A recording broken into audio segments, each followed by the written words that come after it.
against this blue backdrop, and I don't know everything he's saying or even what it means to its fullest dimension.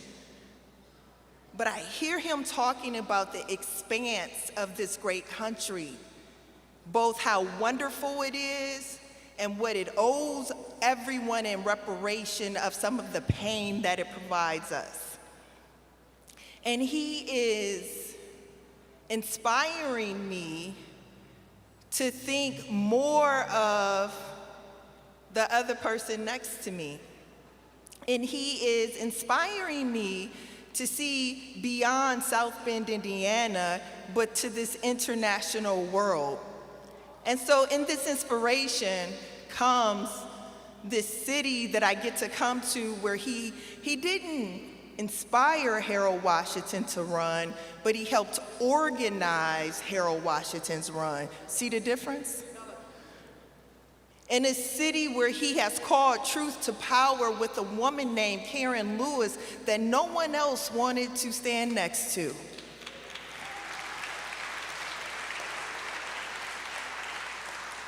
See, Reverend Jackson leverages his influence for other people, but that's not all he does. Reverend Jackson is one of the most brilliant strategists who's never given gratitude.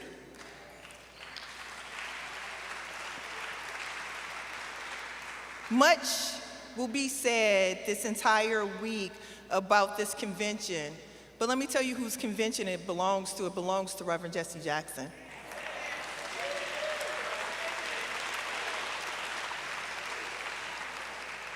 It belongs to a man who changed the rules to make it possible for two other people with names like Barack and Kamala to come behind him.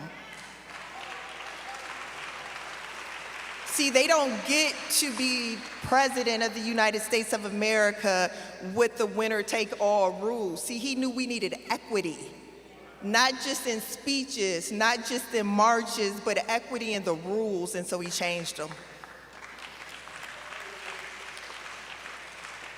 And see, how many leaders can say that the woman who is going to host this party on the most bluest and biggest state also came from this place too, Mignon Moore? See, leadership is legacy. Leadership is we and us. So you get two presidents, you get a party leader who's hosting a party in her hometown, and you get Mayor Brandon Johnson.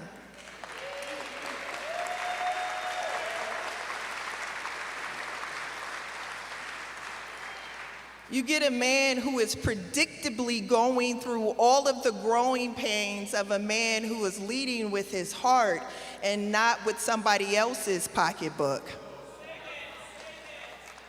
He's leading in a city that still is legally segregated, but don't nobody talk about it. He's leading in a city that makes it okay for 80% of our schools, not yesterday, not last year, but in perpetuity and generation, 80% of our schools don't have libraries or librarians.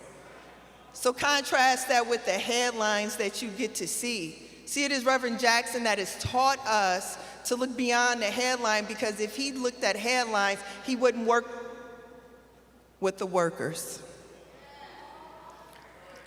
Picket lines, mayors, rallies,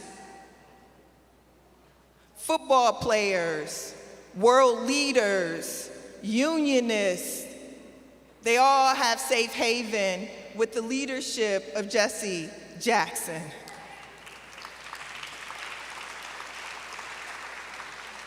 So my 7-year-old self, I thank you. I thank you. I thank you. I thank you for being smarter than them. I thank you for being smarter than them. I thank you for being more courageous than them. And God bless you. I thank you for being more resilient than them. You all stand up for the father of this civil rights movement in this city and the originator of this America, our brother, our American patriot of the better United States of America, Reverend Jesse L. Jackson, Jr. Welcome to his Chicago. Welcome to his convention.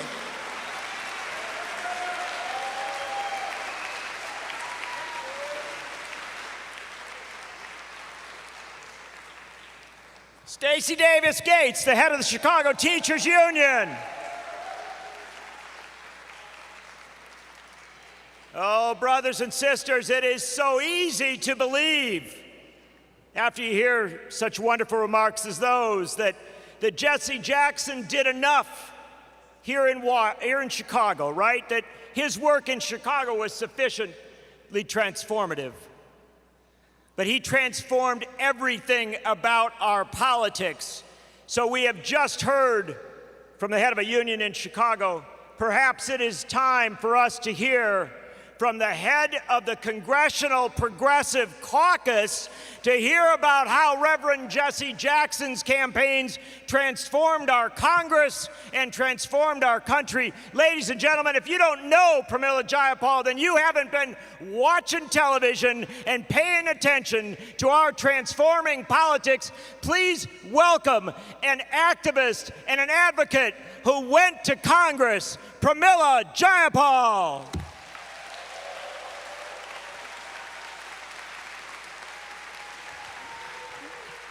Thank you all so much. Thank you, Rainbow Push. Thank you, Reverend Jesse Jackson. I also want to recognize my congressional friend Al Green is in the house, Congressman Al Green from Texas. A lot of people look at the Progressive Caucus and say, where did the Progressive Caucus come from? The Progressive Caucus came from the vision and the work and the representation of the Reverend Jesse Jackson. It was his vision, and when I think about the Rainbow Push Coalition, I think about it as being the precursor to the modern progressive movement. It was the first time, really, that we have seen in modern history, that we have seen economic, racial, and gender justice put together in an agenda that lifted up everybody. And the thing about Reverend Jesse Jackson's work and the Rainbow Push Coalition's work is that every single person had a place to stand. Everybody was somebody. And there is a working class agenda that lifts people up, Black, brown, Latino, LGBTQ, urban, rural. Don't forget that farmers were part of the movement. Don't forget that LGBTQ folks were part of the movement. Don't forget that civil rights and economic justice were deeply intertwined, and nobody made that argument better than the Reverend Jesse Jackson.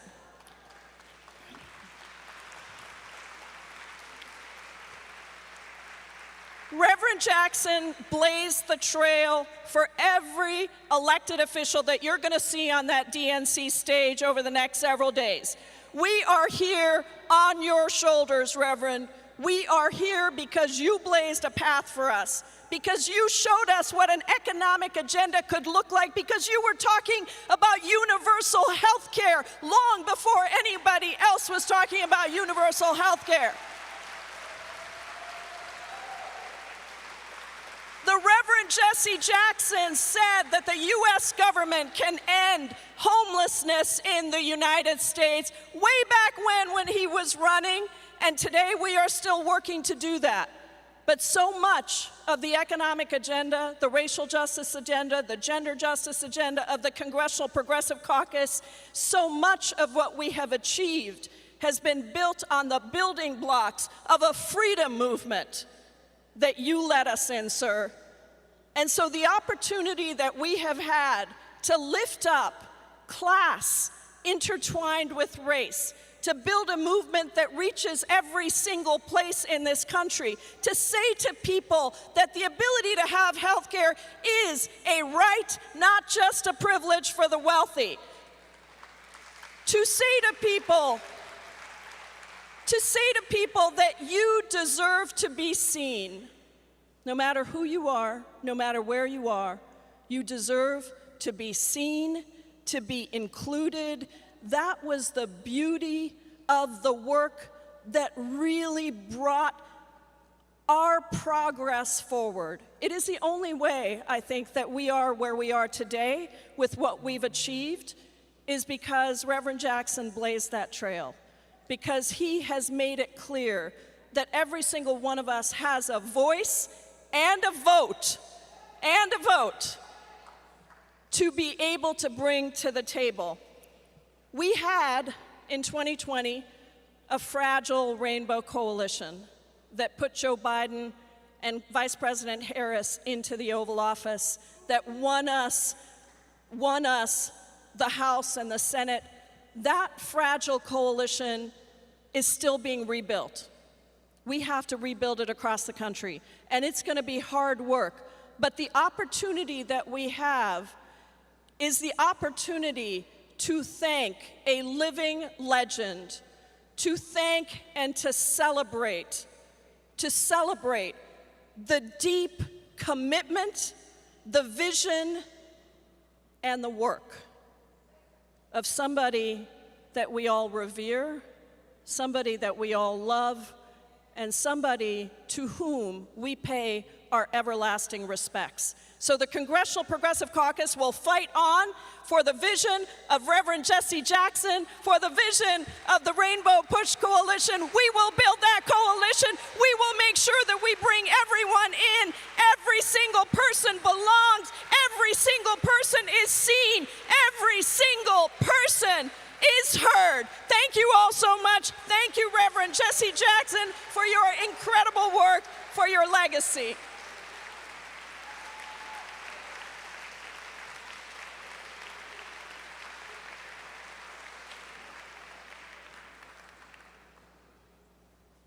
Congressional Progressive Caucus Chair Pramila Jayapal.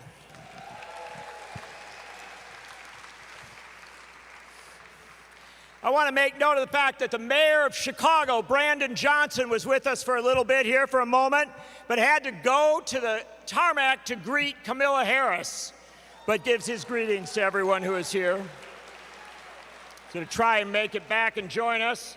And I want to, at this point, I'm making sure that our schedule is on, and I believe, where is Bhaskar? My apologies for a little bit of disorganization here. I would like, at this point, to welcome up, we've got a panel of folks, some folks who are members of Congress and who are activists who've been very involved over the years, who are joining us to talk about some of the legacy of the Reverend Jackson. Please welcome to the stage the editor of The Nation magazine, Katrina Vanden Heuvel. The former president of Communication Workers of America, Larry Cohen, member of the Democratic National Committee. So were you like, yep. Congressman Khanna from California.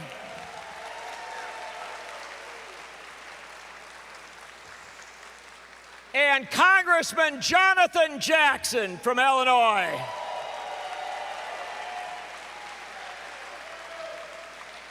We're trying to get people, that's my great challenge, is to wrangle people and get a few of them up here on stage with us. I know Jonathan Jackson will join us in a second. Let me begin this discussion with Katrina Vanden Heuvel from The Nation magazine. Katrina, you're my editor and my boss, so I better be nice to you. But let me give you a recollection of when the Reverend Jesse Jackson ran for President of the United States. When he ran in 1984, Reverend Jackson spoke about a nuclear freeze to end the terror of the Cold War. He spoke about ending apartheid in South Africa.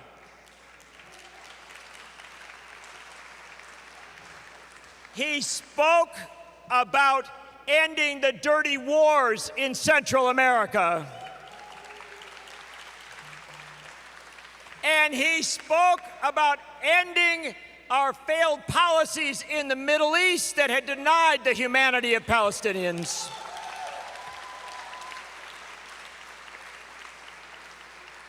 Katrina Vanden, Heuvel, come on up here. Katrina Vanden, Heuvel, tell us about how that foreign policy legacy of Jesse Jackson lives today. I will. Thank you, John. Reverend, I carry our endorsement of you in 1988 for Jesse Jackson and his campaign. I carry it with me because you spoke to a different politics.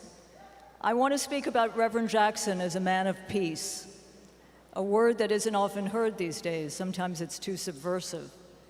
But Reverend Jackson was the first presidential candidate to raise the issue of Palestinian human rights.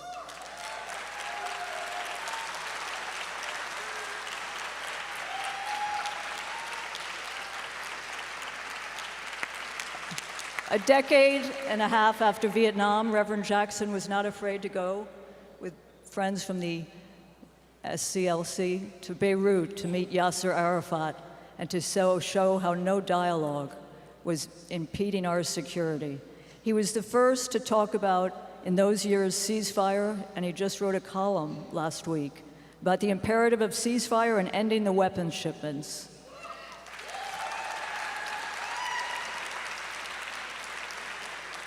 So we're here at this great convention, and let's be honest, there's some great things that have happened to the democratic message, and by the way, one is also one that Reverend championed, an end to these trade deals that have deindustrialized this country.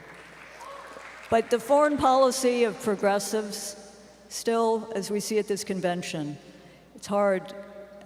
As the through line for the nation always, and as Dr. King spoke in 1967, it's very hard to have that more perfect union at home if you have endless war abroad.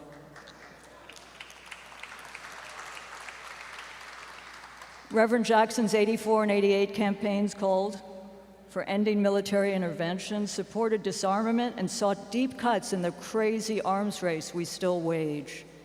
He was for seeking alternatives to a military budget that at that time was about $25 billion, think of that. And he understood that true security is not guaranteed by bombs, but by ending injustice, poverty, offering hope, and some of that opportunity economy that we hear about. Finally, Reverend Jackson understood, as King did in his 1967 Riverside Church, that war corrodes true democracy, that war ravages the poor and enriches the elites, and for criticizing Vietnam, King was chastised, but Reverend understood that he carried on King's message. And finally, at a moment when the global South and the non-aligned movement is reemerging with some strength, Reverend Jackson always saw the connections between the fight against racial oppression at home and the anti-imperialist movements overseas. Jackson is a citizen of the world, a great citizen of the world. His role as one negotiating to bring back hostages wasn't a gimmick. Reverend Jackson used dialogue. He understood we needed to expand dialogue, that making wars and conflict was not the way to expand that more perfect union. So Reverend Jackson, we speak with great, not only affection, but the greatest admiration for you as a man of peace, a global citizen, loved everywhere, and here tonight. Thank you, Reverend.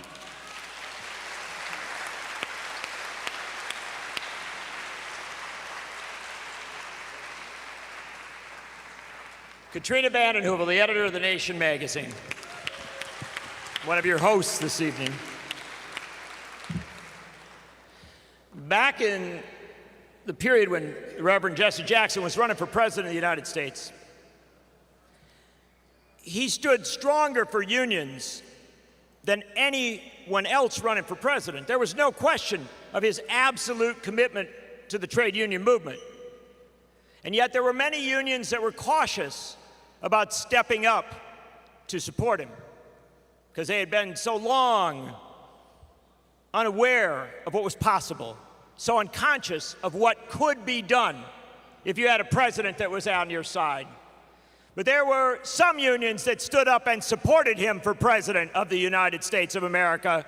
And one of those union groups was District 1 of the Communication Workers of America out in New York City and New Jersey on the East Coast of this country. Jan Pierce, the leader of that union, said that we're going to do what our international union, what the guys at the top aren't going to do. We're going to endorse the Reverend Jesse Jackson. And the man who was at his side, Jan Pierce has sadly passed, but the man who was at his side and demanded that that union stand up and fight for Jesse Jackson in New York City, a city that he carried when he ran for president of the United States. That man is with us today. Please welcome Larry Cohen, the former president of the Communication Workers of America Union.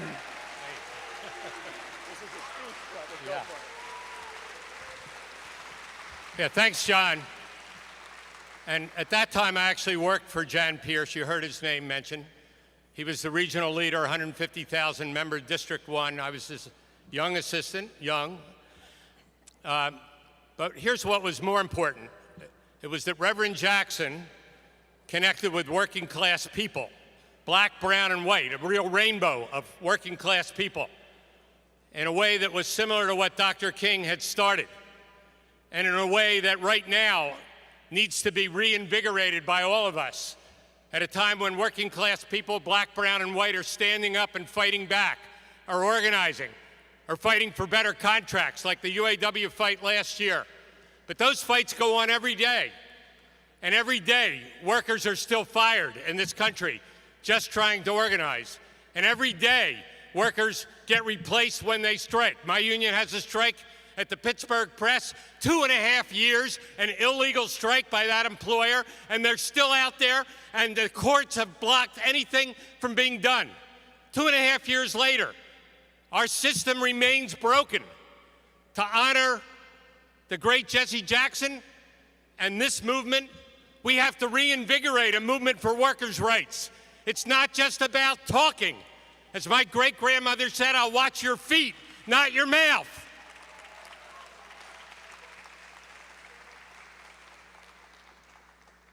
Of all the democracies in the world, there's only one where only 1 out of 15 workers in the private sector has collective bargaining rights, 6%. And that's the United States of America. The next lowest is Japan at 10%, but almost every democracy in the world, collective bargaining is there for all workers. Why in this country do we have to fight just to get to the table?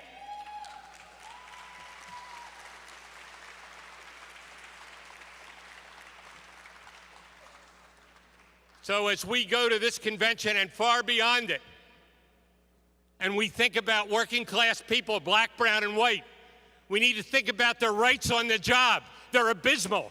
It doesn't work for a worker at Tesla named Ortiz to get fired 4 years ago, and he's still out, and the NLRB said put him back, and Tesla says, you know what they say, F you. That's what they say. They hire a lawyer for $1,000 an hour, and they take it from court to court to court, and Ortiz is still out. Or the Starbucks workers organizing 2 years ago, and now they have potentially a framework agreement in November. They still don't have it. And then they have to go store by store to organize a contract. That's not what working class power looks like anywhere else in the world. Global North, Global South, South Africa, Argentina, Uruguay, Brazil, every country in Europe. That's not what working class power looks like. So this year, when people talk about an uprising of workers, the question is, what is the outcome? And what are we all doing about it? And what will the next government do about it? And what are the members of Congress prepared to fight for? If we have that majority, we have to fight for the rights of workers on the job, and as well as the health care, the housing, the food, the living wage. And when we do that, we're all carrying on the legacy of the Reverend Jesse Jackson, and we will be eternally grateful for that. Thank you.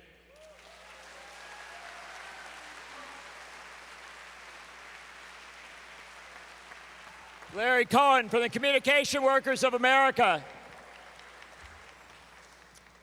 Brothers and sisters, there are many members of Congress who serve in the tradition of the Reverend Jesse Jackson's activism and his commitment to changing our government, to opening it up. But when I think about Reverend Jesse Jackson, one of the things I often think about is the fact that he didn't just speak about the moment he was in, he also spoke about the moment that we were moving toward.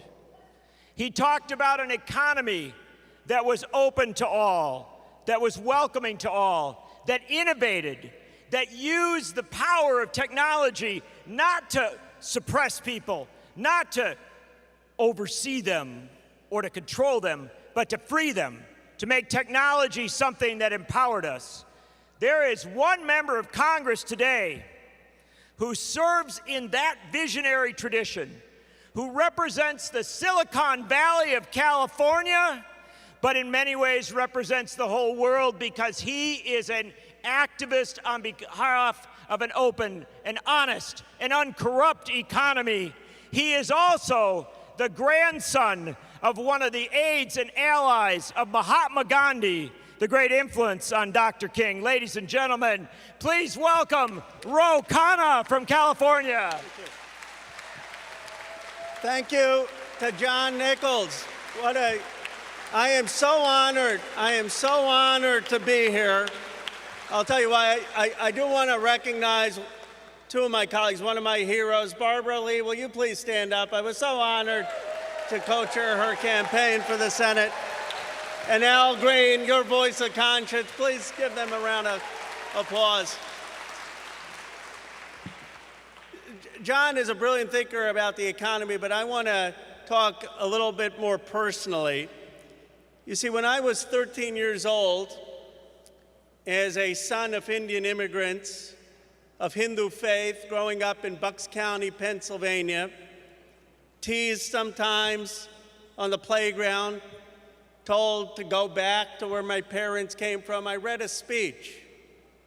And that speech I read over and over again, and that was Reverend Jackson's speech in 1988, where Reverend Jackson, whose childhood was much harder than mine, talked about those who felt that they were outsiders, those who felt they didn't belong, those who thought they could not make it, those who thought they did not have a shot in American politics. And that 13-year-old listened to Reverend Jackson's exhortation to keep hope alive, to keep going, to don't let other people doubt you. Reverend Jackson, you gave me so much inspiration as a young man, and I am so honored to be here today to celebrate your legacy.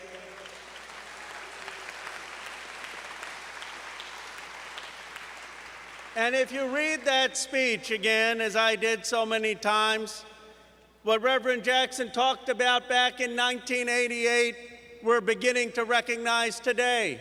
He talked about the economic violence.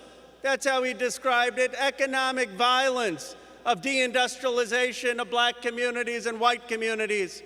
When it happened to black communities and William Julius Wilson wrote about it, no one paid attention. Then it started happening to white communities as well, but Reverend Jackson knew back in 1988 that deindustrialization and taking away jobs was hurting not just the people, but our unity, our ability to be one America. He spoke about the need for jobs in communities, for reindustrialization, for investing here at home instead of bombs overseas. And he said that back in '88. Had we listened to him, we wouldn't be the divided nation we are today.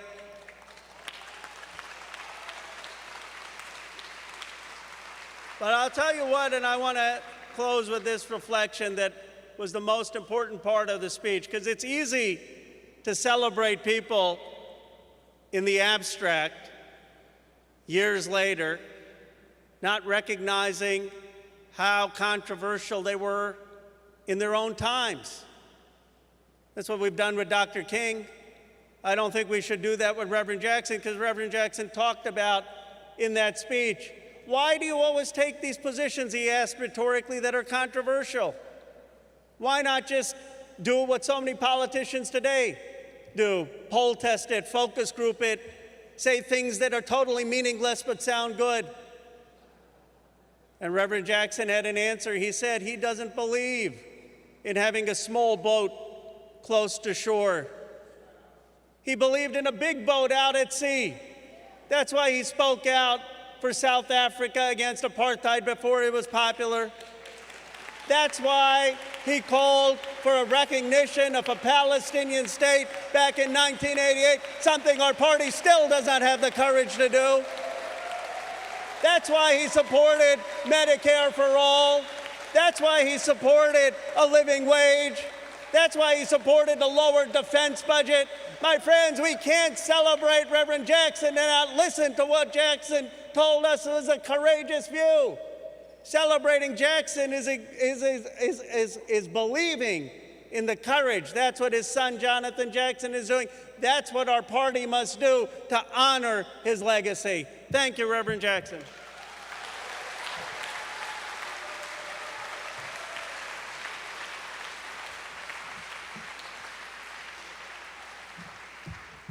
Thank you, Khanna, Congressman from California.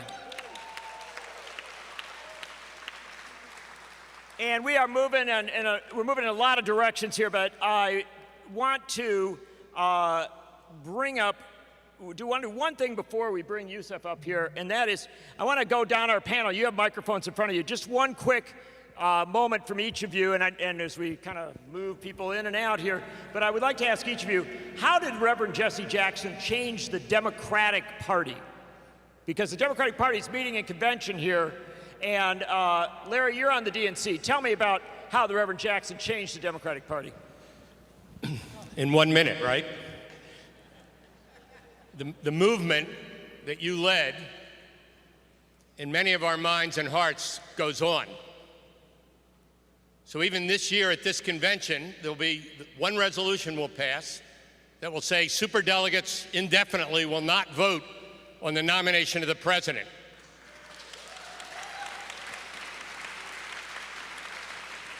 Unless there's a second ballot, if there's any parliamentarians here. But there hasn't ever been a second ballot. But more broadly, you helped create an effort to view the rules of the party as something that mattered in terms of the outcome for working people. The rules of the party, the 57 parties, and how they're run. And how do we end corruption, and we can use that word, of different types, not necessarily legal. And how do we make the party in all 57 parties, that includes territories, a grassroots party? And that fight, as Congressman Khanna just said, that lies in front of us. Because we can't have a grassroots party if dark money determines who wins our primary elections. And we need to carry that fight forward. And we need to carry forward the fight in Illinois and all 57 states. Not only to get dark money out, but get the people in, make it a grassroots party from A to Z. Larry Cohen. Katrina, Vanden, Heuvel, how did the Reverend Jackson's campaigns in '84 and '88 change the party? And let me add one element to it, which is change the people who try to influence the party, because the Nation magazine itself grew along the way. Reverend Jackson and voter registration. We see a different party because Reverend Jackson's campaigns probably registered as many people as we've seen in recent years. And now we have repression and oppression and suppression down the line, but Reverend Jackson was a model of bringing a more inclusive party. Now we have to build on that, but the nation, in endorsing Reverend Jackson, endorsed the principles of the nation and the nation. And I think there were people who were cowardly because you were controversial. That is what change is about, the courage to be controversial and the courage to lay out an alternative to what we live with, which is not that more perfect union. So I think the ability to speak to a generation now older, but one that keeps hope alive in future generations. And finally, your speech, as Rose spoke of, 88. Most of the people I work with now go to YouTube, and they've seen your speech, and they understand there's a different kind of politics that's out there. And thank you, Reverend Jackson. Katrina Vanden Heuvel. And lastly, Khanna, who has worked himself to change the Democratic Party in many ways. How did the Reverend Jackson's campaign change the party, but especially change the party as it works in Congress and as it works at that electoral level?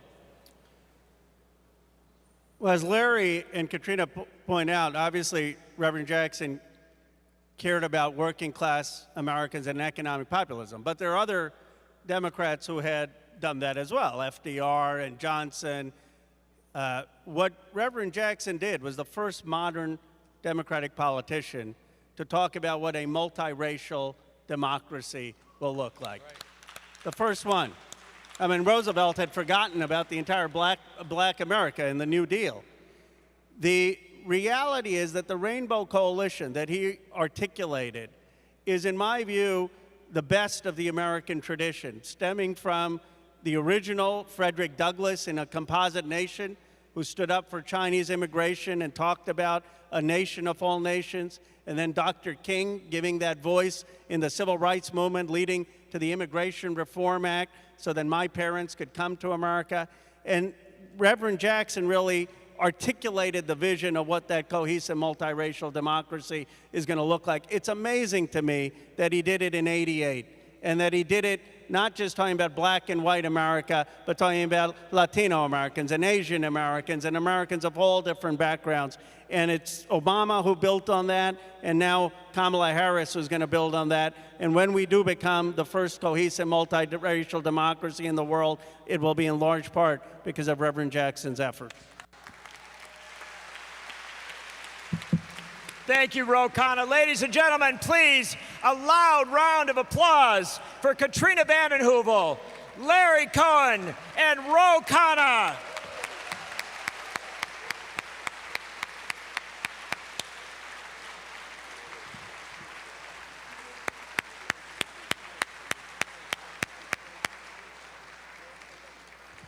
Wow. I've always wanted to take one of those nation trips that Katrina leads. I mean, all my life I've been reading about them. I haven't made it yet. I plan to make it maybe this fall. Listen, as I said earlier, I'm not on the program, but I want to acknowledge a few people who are here. I have the worst job in the world. I know almost all of you, and I'm not going to call your names.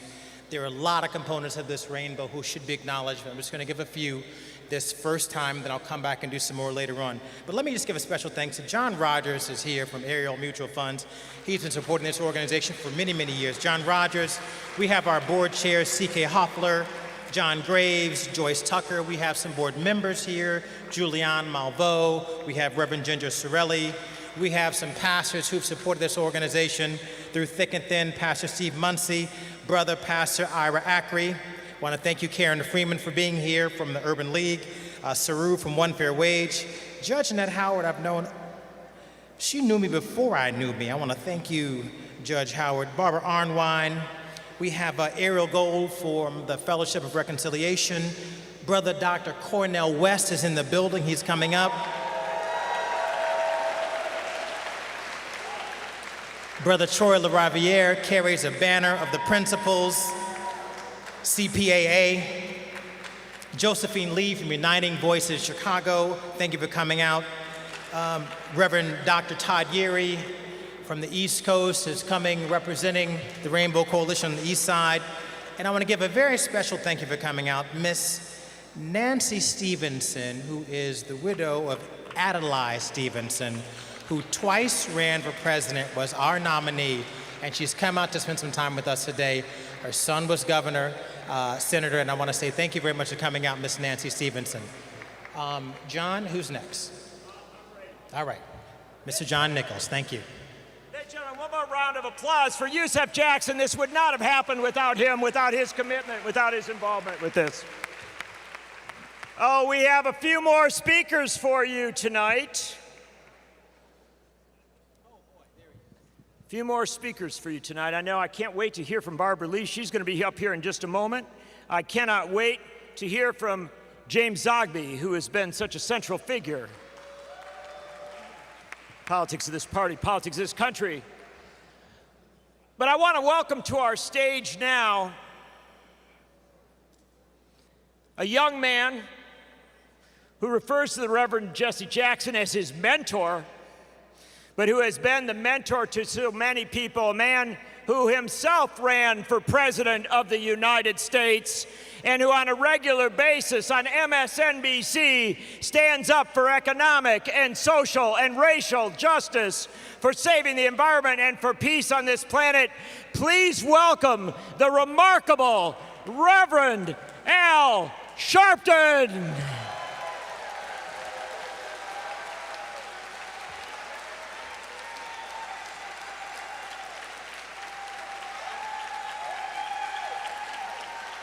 Thank you. Thank you. Thank you very much. Let me say, when Youssef and Nation magazine had called to say that we were honoring Reverend Jackson, let me put this in perspective. I became a youth organizer under Reverend Jackson when I was 12 years old in New York. Many people do not understand the magnitude of what Jesse Jackson has done for this country. When Martin Luther King was killed in 1968, there was the vacuum of what was going to happen to the movement. I was born and raised in Brooklyn, New York. Some of the ministers, even though I was a young minister, seemed like they were not connected to what was going on in the urban North. Jesse Jackson came from the South, but organized in Chicago and knew how to organize in urban centers. There would not have been a continuation of that movement had Jesse Jackson not bridged that gap and started fighting for collective economics at that time.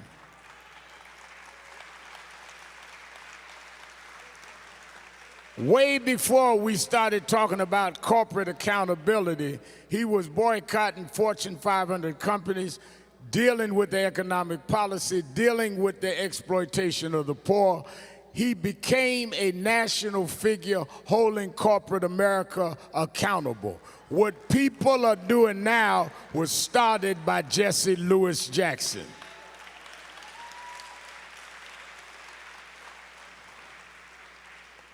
But directly as they start the Democratic Convention on tomorrow, let me just talk about his historic reshaping of the party.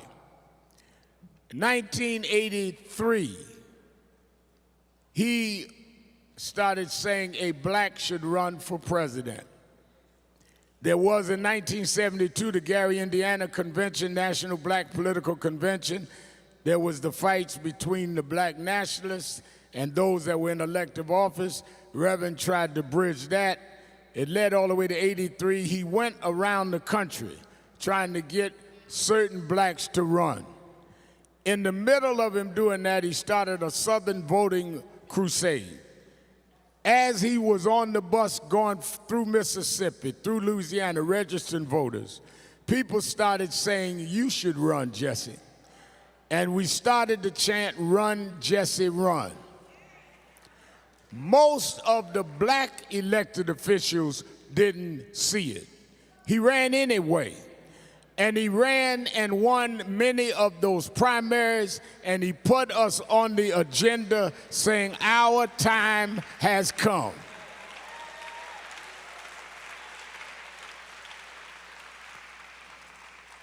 But he did something that shifted the party and shifted history.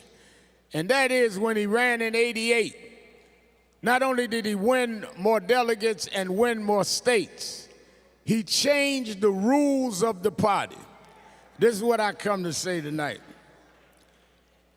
when Jesse Jackson from the '88 campaign changed the party from winner take all to proportional representation. Let's not forget, before '88, if you got one vote more than your opponent in a primary, you got all of the delegates. Jesse Jackson changed the rules to where it didn't matter if you got more or not, you still got your share of delegates based on the vote you got.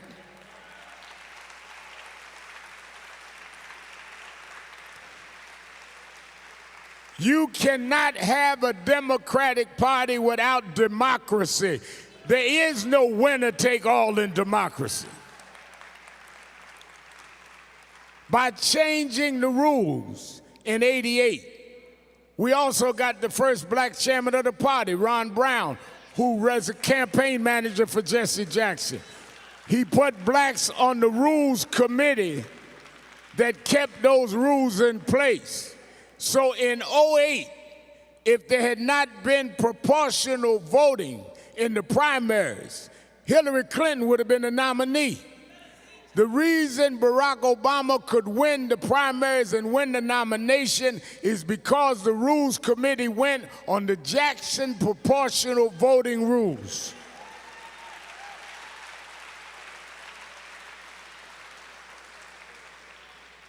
As we come into '24, when Joe Biden decided not to run, and there were those that said, let's have an open convention. There were people on the Rules Committee, when Joe Manchin said he was thinking about running, they said, well, no, you can't run, because the rules won't let you run. Those people on the Rules Committee were put there by Jesse Louis Jackson. The reason Kamala Harris is going to be nominated starts right in this building, starts right with this man. It has been a long journey, but the one that brought us this far was Jesse Louis Jackson.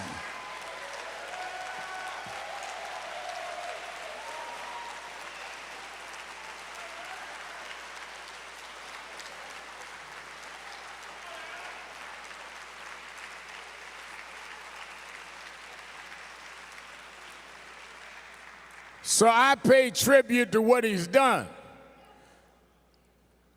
It's a remarkable career to be born in the Deep South, in the back of the bus, and to grow into being a world figure that literally changed the political structures as we knew it.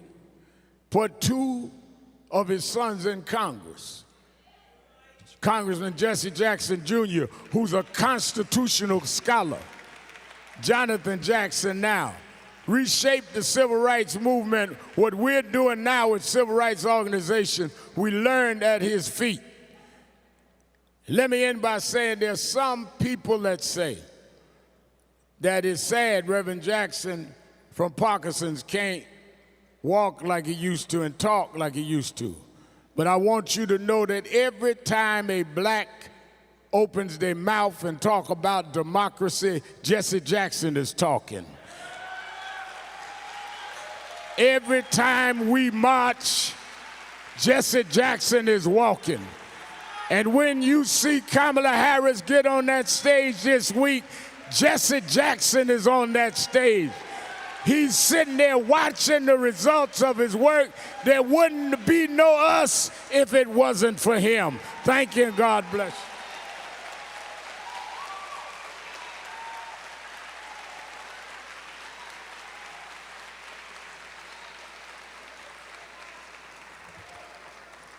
The Reverend Al Sharpton.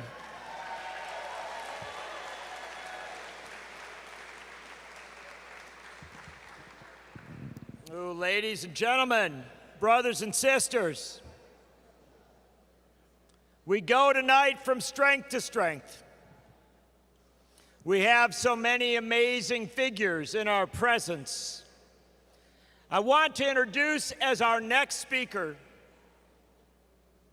a woman who made more history in one moment than most members of Congress make in a lifetime.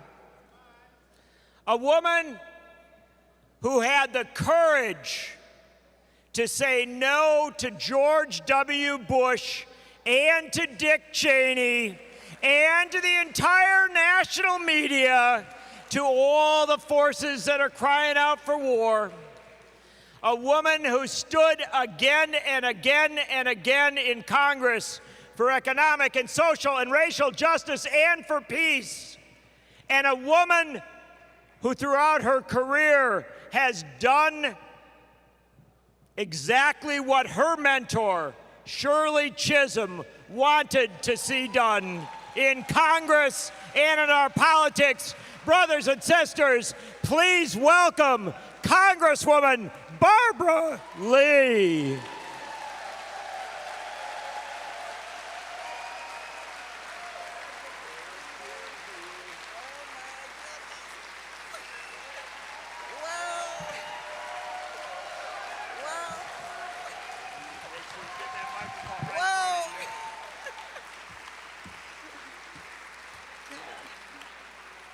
Thank you so much for that very humbling introduction. But let me just say, good evening, my brothers and sisters. And it's because of Reverend Jackson I am. It's Reverend Jackson, I just have to say, first of all, he was probably the first one who called me, knowing what my voting against that authorization to use military force meant. He called me and he told me to stand strong, that was the right vote, and to just stand. That others would come around sooner or later. Reverend Jackson, he knows I love him dearly, but let me just say to you what a privilege it is to be able to be here just to speak about him very quickly. But it's an honor, and it's something that is daunting for me. You know, the Jackson family, first of all, they've always been my first family. They were my first family. And so the Democratic Party would not be what it is, as has been said earlier, if it weren't for Reverend Jackson.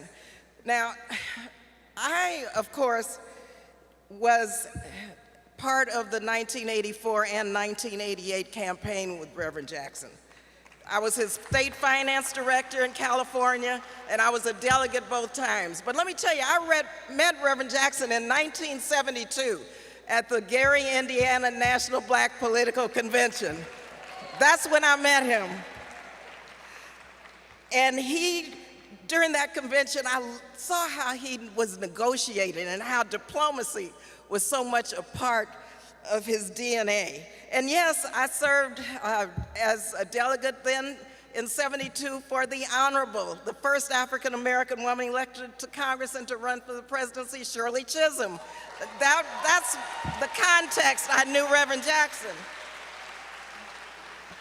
But Reverend Jackson, and I remember I believe it was in '84 or '88, we registered, and this speaks to where we are today in terms of the power of the people. We registered, thanks to Reverend Jackson, over 7 million new people to vote in 1988, 7 million.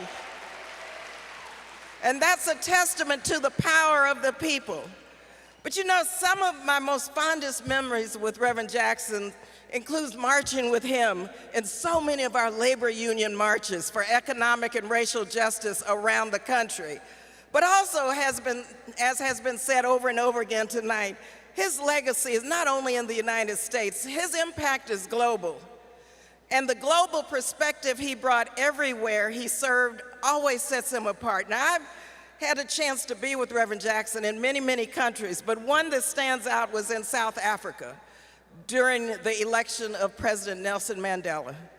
And I have witnessed how heads of state come to Reverend Jackson for advice and for counsel and for direction. But I also know, and you may remember how he spoke out against the atrocities of the Vietnam War. He called out the injustice in the Middle East and in Africa and around the world, recognizing the need for every single American to stand up as a leader in promoting equity and humanity and peace, not imperialism and war. And also, I don't know, do you all remember when Reverend Jackson went to Cuba and negotiated with Fidel Castro to bring prisoners at home? You remember that? But you know what? I knew then that our country could learn from Reverend Jackson the power of diplomacy and what it could accomplish. I remember also when he went to the Middle East and brought back some former prisoners of war and captivity. You remember that? It was Reverend Jackson who negotiated that release. And he knew in the end that security wasn't guaranteed by those who had the most bombs, but by those who did the work to alleviate war and injustice and promote diplomacy. This man was ahead of his time, and he taught us all so much. In many ways now, the challenges that we still face today in the Middle East, remember Reverend Jackson calling for peace. We should remember his words and his work and his countless calls for a ceasefire in the Middle East and also throughout the world. Thank him for that. And I just have to share with you, you know, I worked for Ron Dellums for many, many years, and I have been in the room with Jesse Jackson and Ron Dellums talking about how they were going to lead us in saving the world from ourselves. He also blazed the trail and has lived a life truly committed to justice and liberation. And for our children in America, I remember Reclaim Our Youth. Do you remember that? Rainbow Push? He came to Oakland, California, and we started a chapter of Reclaim Our Children. And also, coining Keep Hope Alive. Sometimes we say keep hope alive and we don't remember where it came from. This is powerful. Just look at how important it is today as it was in the past. We have to keep hope alive. Finally, let me just mention how kind and sensitive of a human being he is. And he cares about individual people and their personal journeys. He's a close personal friend of mine, like many of you. A couple of stories I just want to bring us back on his personhood and personal loving and kindness to each other. When I was first elected to Congress in 1998, he called me at midnight. You remember, Reverend Jackson? You gave me words of encouragement and advice, and you prayed for me. He took time out of his busy schedule to come to Oakland to officiate at my son Craig's wedding. He even visited my mother in the hospital in Oakland. He came to Oakland during her last days on this earth. He's truly a kind person and offers his simple kindness to others. He reminds me also of what Dr. King reminded us of, that the arc of the moral universe is long, but it bends towards justice. And also remember now that Reverend Jackson is truly a country preacher. Truly a country preacher. Have you heard him preach? He never forgets the power of prayer, and his sermons were brilliant, instructive, and spirited. The Lord has used Reverend Jackson in countless ways to impact not only the United States, but the world. And we are deeply indebted to him and grateful for his leadership. Jesse, Reverend Jackson, we love you. Thank you. God bless you.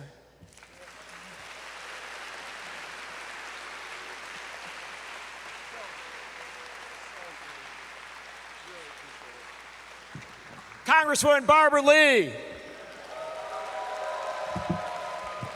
Barbara Lee speaks for me. Congresswoman Barbara Lee.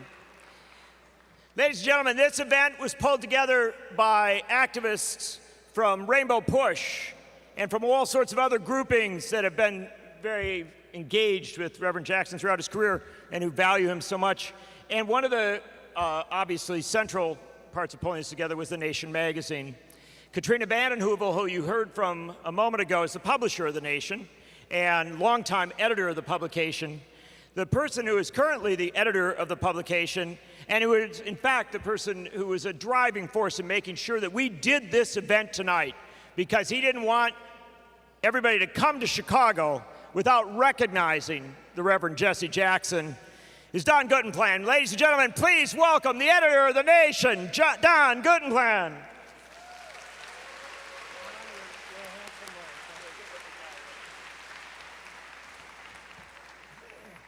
Good evening, Reverend. Good evening, Jacksons.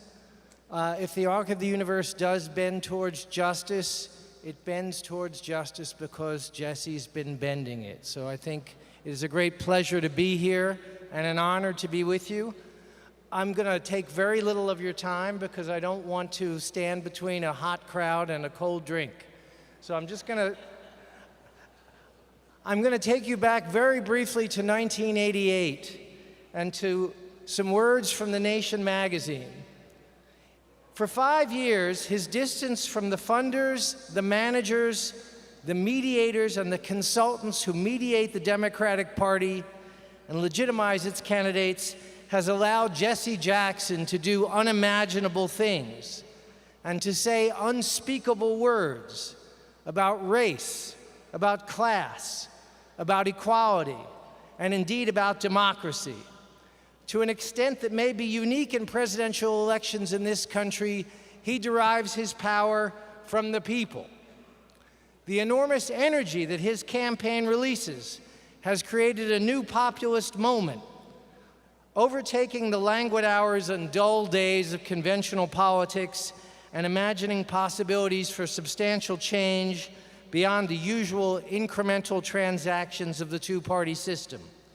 It offers hope against cynicism, power against prejudice, and solidarity against division.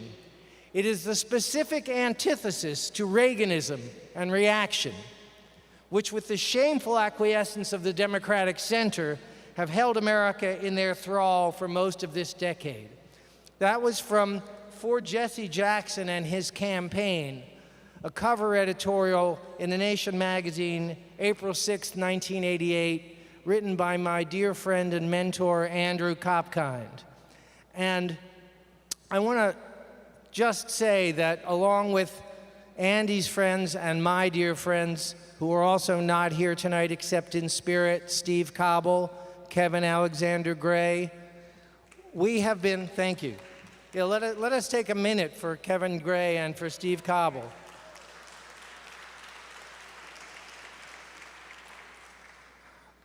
I've been inspired by your work, Reverend, since I was a very young man, and I am no longer a young man.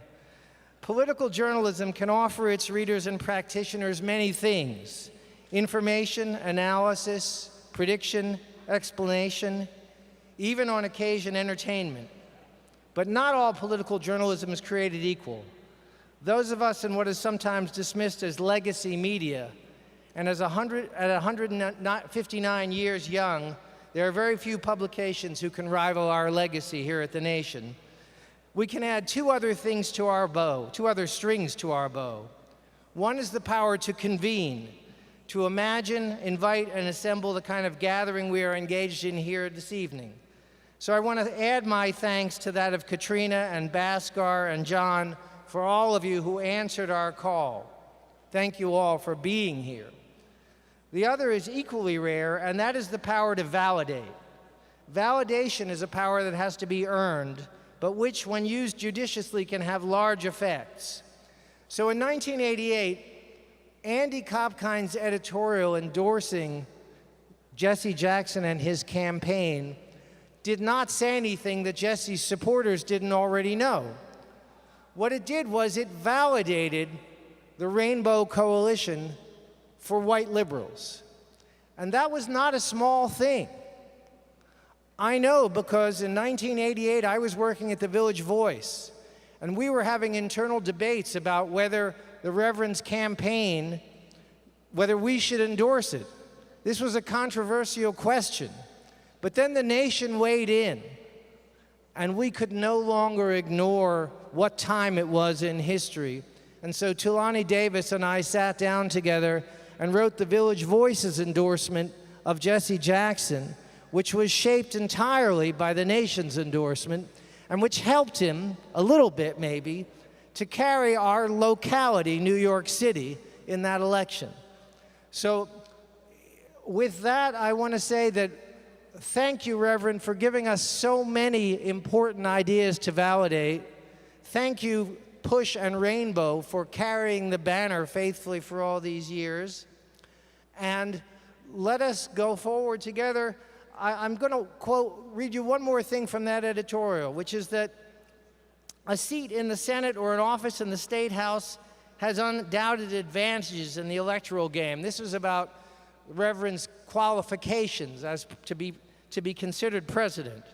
But a president who would bring real change must organize a social movement to do it, must recast the culture, must institutionalize a vision in politics from the grassroots to the halls of power.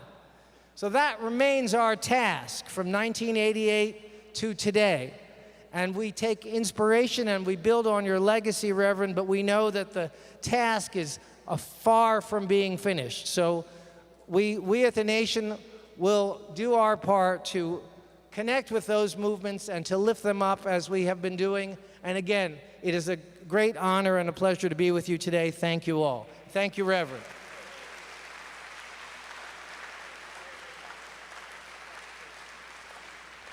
We thank The Nation magazine for its partnership. Let me just introduce a few more people here.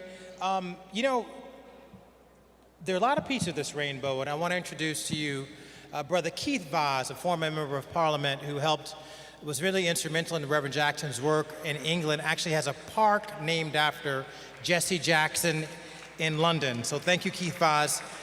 Karen Russell is here. Karen Russell is the daughter of a good friend of my father who passed, Bill Russell. He holds more NBA rings than anybody else ever in the world.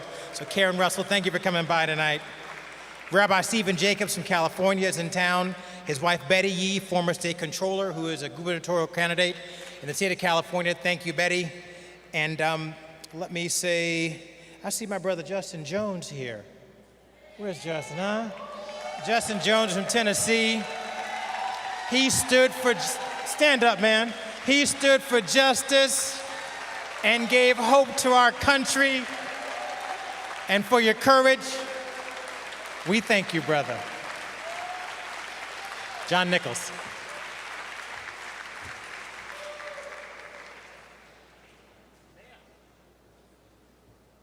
We have so many remarkable people showing up here tonight, including my heroes down there in the corner. We're on the south side. We're not quite on the south side of Chicago. I don't know where we define it exactly. I think we could say it. South side of Chicago. Is that right, April?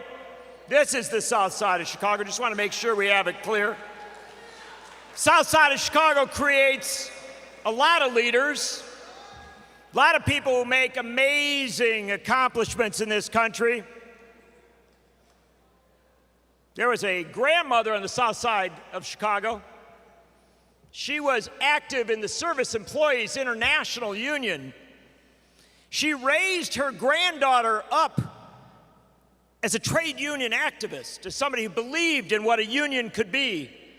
And that granddaughter from the south side of Chicago now leads the 2 million member Service Employees International Union. Please welcome April Verrett.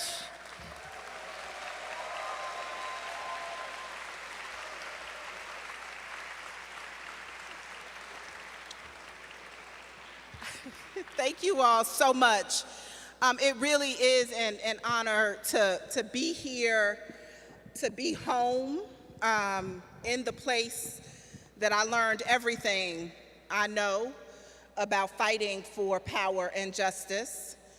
I am indeed now, was elected 3 months ago to be the first Black person to lead our international union of 2 million members.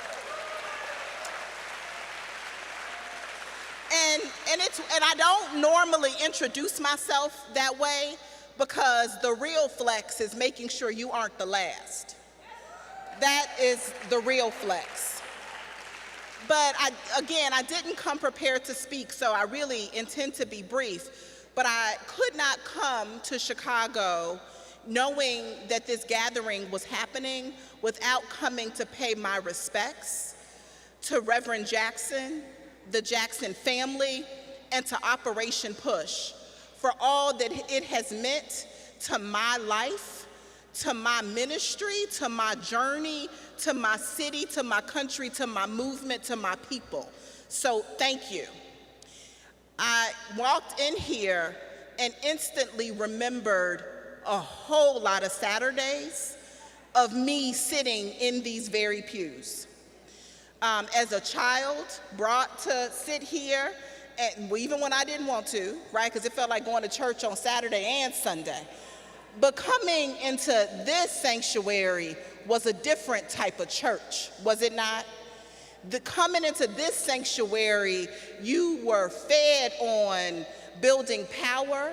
You were fed on standing up for the right thing. We were fed on not ever giving up until we found liberation and justice for our people. And I came in this sanctuary as a young organizer to be trained on the right way to build power with and for our people. And if you ran a campaign in Chicago and didn't come sit in these pews, you didn't get a whole lot accomplished. And so I am thankful for being in these pews, because if it was not for my time spent sitting here, I wouldn't be standing here as the president, the first Black woman president of the largest union in our country.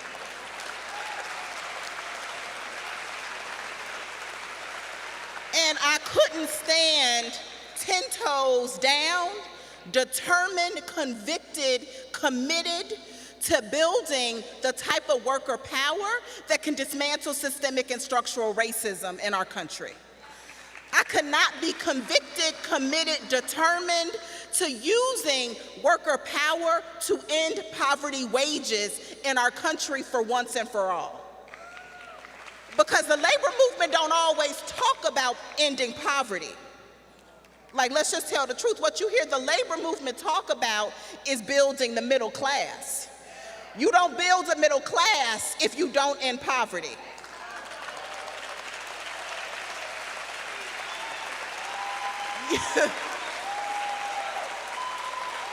You don't build a middle class if you don't end poverty. And Reverend Jackson talked about ending poverty a long time before it was popular. And I don't even think it's popular today. But if we don't talk about ending the economic exploitation that is embedded in the fabric of this nation, we will never achieve the liberation that we seek for ourselves. If we don't build a movement centered in those of us that have always been the most marginalized, Black women, brown women, women of color, immigrants, right? Those of us that have been the most marginalized, we won't achieve the success. We will never achieve the American dream. So I'm proud to have sat in these pews and learned a thing or two, and to be convicted and determined to build a younger, darker, hipper, swaggier labor movement that can actually win for workers. That can actually win for workers. And that makes the space for people that look like me to lead. And so I couldn't do that without having spent time in these pews, without the leadership and the life journey of Reverend Jackson. So thank you all very much. I look forward to the journey.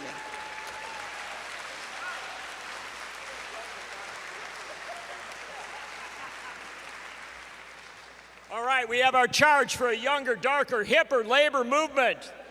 April Barrett from SEIU, one of the largest unions in the United States of America, from the south side of Chicago. Brothers and sisters, I hope you will. We have a few more remarkable speakers tonight. This is a long program, but it goes from strength to strength. And I want to introduce to you now someone who was with the Reverend Jackson at the start, back in '84, who actually nominated him for President of the United States, who stood with him in those platform fights, who has been an absolutely central figure in the struggle to make the Democratic Party a more open and a more real political party, and a gentleman who since the 1970s, maybe longer, has stood for the rights of the Palestinian people to have justice, to have a homeland, to have a place on this planet. Ladies and gentlemen, please welcome the heroic James Zogby.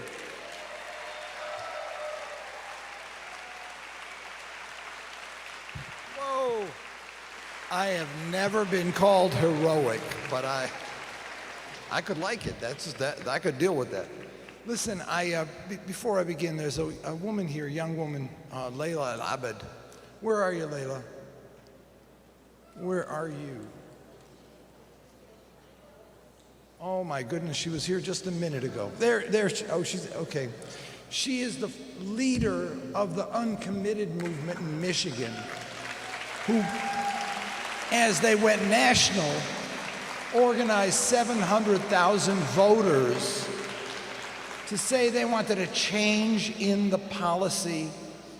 It was so significant, and I so appreciate the burden they bore and the grace with which they did it. Let me say that I did get to nominate Reverend Jackson for president, and as I reflected on it later that night and speaking at a rally, I said, tonight, the son of an illegal immigrant, nominated for president, the great-grandson of a slave. That could only happen in America. And I was proud of that moment because I carry with me the fact of my father's story. And so there is no one, as Reverend used to say, there's no one alien in America. And we need to respect that. He made a place for me at the table when no one else would. Back in the 70s when I was running the Palestine Human Rights Campaign, I tried to join the Coalition for a New Foreign and Military Policy. They're all the progressive groups I knew working on anti-war, anti-nuclear. We won the vote for admission. But people said, if you let the Arabs in, we're leaving because it'll compromise us. And so we were asked to withdraw, and we did. 83 March for Reverend Dr. King's speech, 20th anniversary. We were asked to leave because some group said, if you let the Arabs in, we're leaving. And that hurt. We stayed in because Reverend Jackson fought for us to stay in. And we continued to be a part of that march. And in the end of '83, he came to me and he said, I want you to work with me as a deputy campaign manager in the campaign. And I was like, are you sure? And he said, yeah. I said, you know, Reverend, I've been organizing my community for the last 4 years. He said, you're going to do more for your community in the next 4 months than you've done in the last 4 years.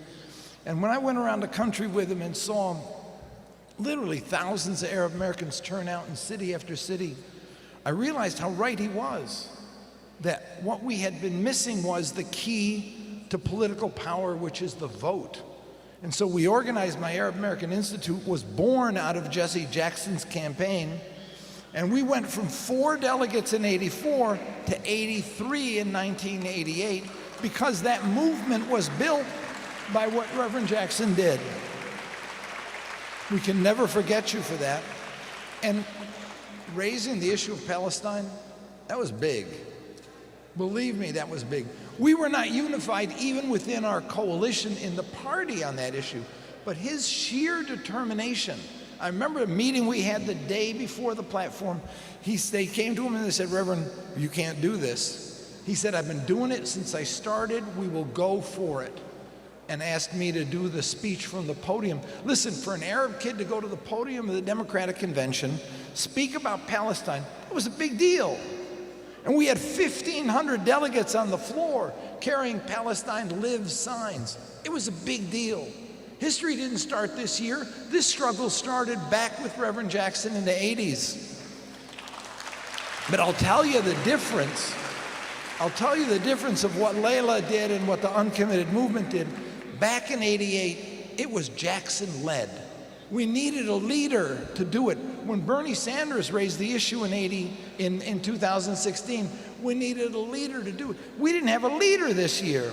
What we had was a grassroots movement of young people, Arab American, Muslim American, Jewish Americans, progressives of all kinds, African Americans, people in the Black Lives Matter movement came forward and said, that struggle's our struggle and our struggle's your struggle. We came together as a movement from the bottom up and won 700,000 votes. It's a big deal. It started with Reverend, it continues. Our issue is no longer one that can be sidelined. It is now central to the agenda of the progressive movement. Thank you, Reverend, for doing it. Thank you, Layla, for continuing this struggle. And thank all of you. Thank you.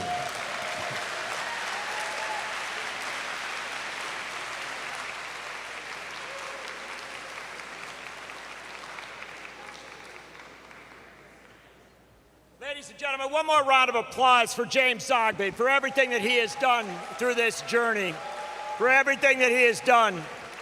James Zogby. Hey, brothers and sisters, I've got a gentleman in the room.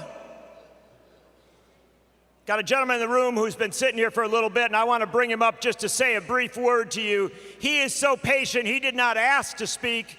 He did not ask to have a place on this podium, but I cannot let Congressman Al Green from Texas just be here tonight and not be recognized. This is the man who said Donald Trump ought to be impeached before anybody else did. This is the guy who stood up to Trump when nobody else would. Ladies and gentlemen, please represent the great congressman from Texas with the greatest name, Al Green.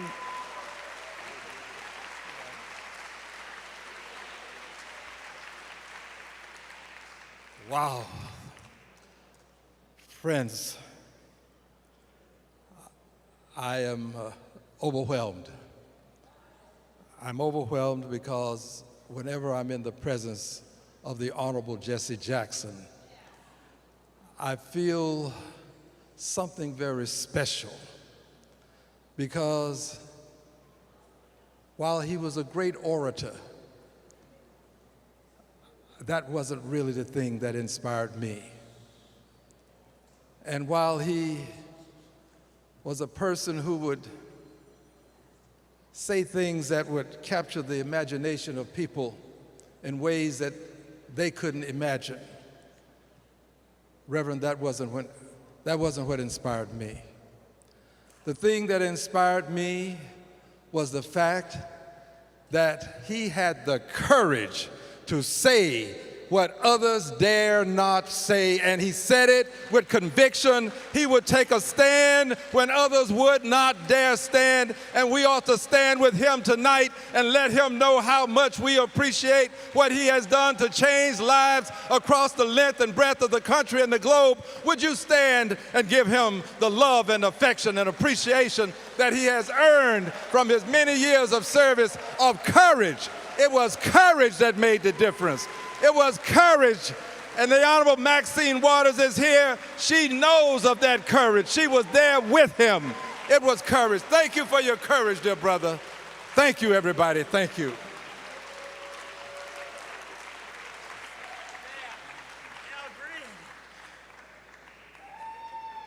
Brothers and sisters, there is nobody you can call out of the audience with 1 second's notice and bring the crowd to a standing, rousing ovation like that. One more round of applause for Congressman Al Green from Texas.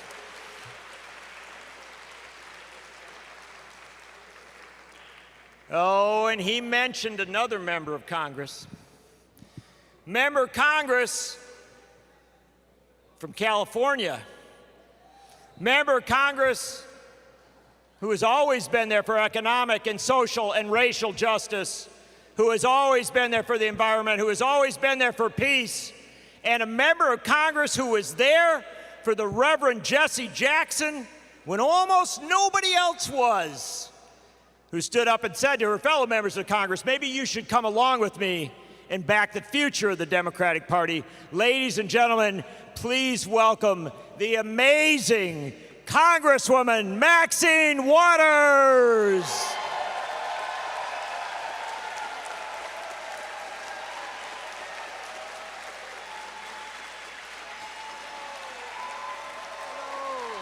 Hello. Hello. My goodness. Hello, everybody. I want to thank my friend and colleague Al Green for not only being here this evening, but for being with me when we decided a long time ago that Trump should not be the President of the United States of America. He's the one that introduced the legislation. Ladies and gentlemen, there is no other place I would be tonight and would want to be than right here with my dear friend, Reverend Jesse Jackson.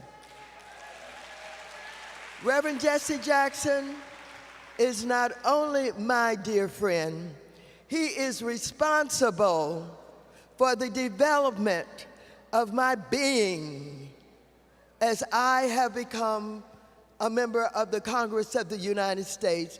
If I raise hell, it's because he taught me how to do it. I want you to know that yes, I participated and played a role in 1984 and 1988. It was the most defining time of my life. It was the most defining time of my life because I learned so much, not only about myself, but about a man who was just described as having courage. It was more than that. He was a man that was divinely inspired to use his talent to help America become what it should become and do what it should do.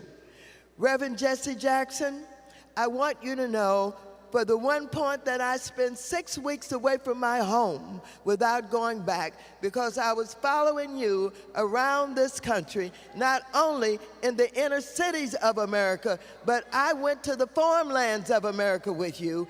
I understood what you were saying to those who were involved in agricultural development, who had never had anybody paying any attention to them. And because of those experiences, I have been able to take some of what I have learned over the years to do legislation in Washington. You inspired us. You had the audacity to run for the President of the United States of America. You had the audacity to do it. And if it had not been for you, there would have been no Obama. If it had not been for you, there would not be a Kamala Harris now. You showed them what was possible. It was unheard of in the way that you did it. I remember the Secret Service who followed you around, who was supposed to be protecting you. They were in awe of you. And they would sit at your feet, not as Secret Service persons, but persons who wanted to know more about you, who wanted to learn more about you. Ladies and gentlemen, all that Jesse Jackson taught us was not something that most of us will never forget. When Jesse Jackson taught us about keep hope alive, it wasn't just something that he thought of, he just made up, he threw out there.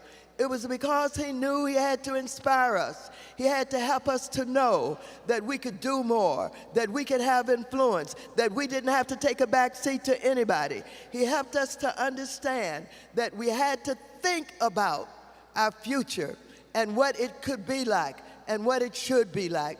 And so tonight I want to thank you as I have thanked you a million times just for being you. I can remember when we were up in Harlem, when the people were following you, and they were on both sides of the street, and they were saying, run, Jesse, run. And I remember that man that ran out in the street to get you, to hug you, and the Secret Service thought he was going to be harmed, and they pulled out their AK-47, and Jesse said, no, he loves me. Don't shoot, don't do anything, but the man was so inspired that he just wanted to touch you. You went into the schoolhouses of America. All of the ministers in this country love you and loved you so very much. And whenever you went into a city, they would gather. They would gather not only to listen to you, but to give you the kind of support you needed and should have had a lot more support than you got, but they gave to you. I was with your friend just yesterday as I went to his home in Vegas while I was there with the Teamsters. Bill Shack.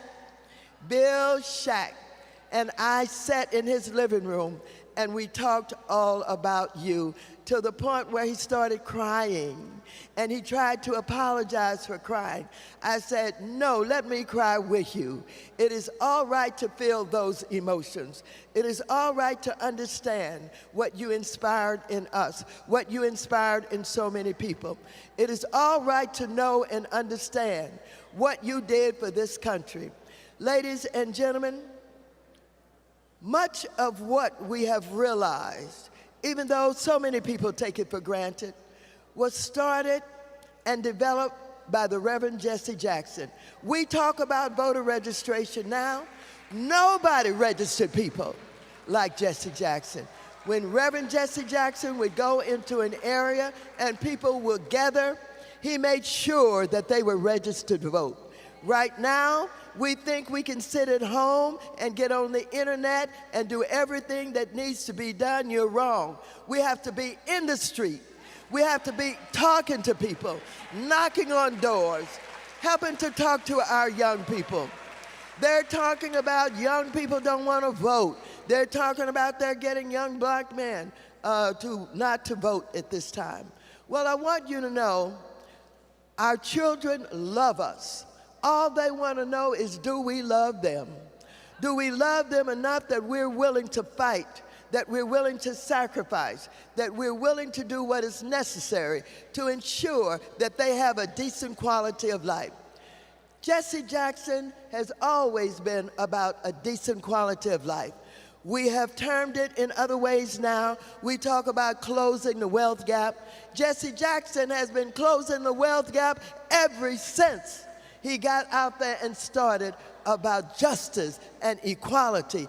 Ever since he negotiated with major corporations for our business people to have the opportunity to participate.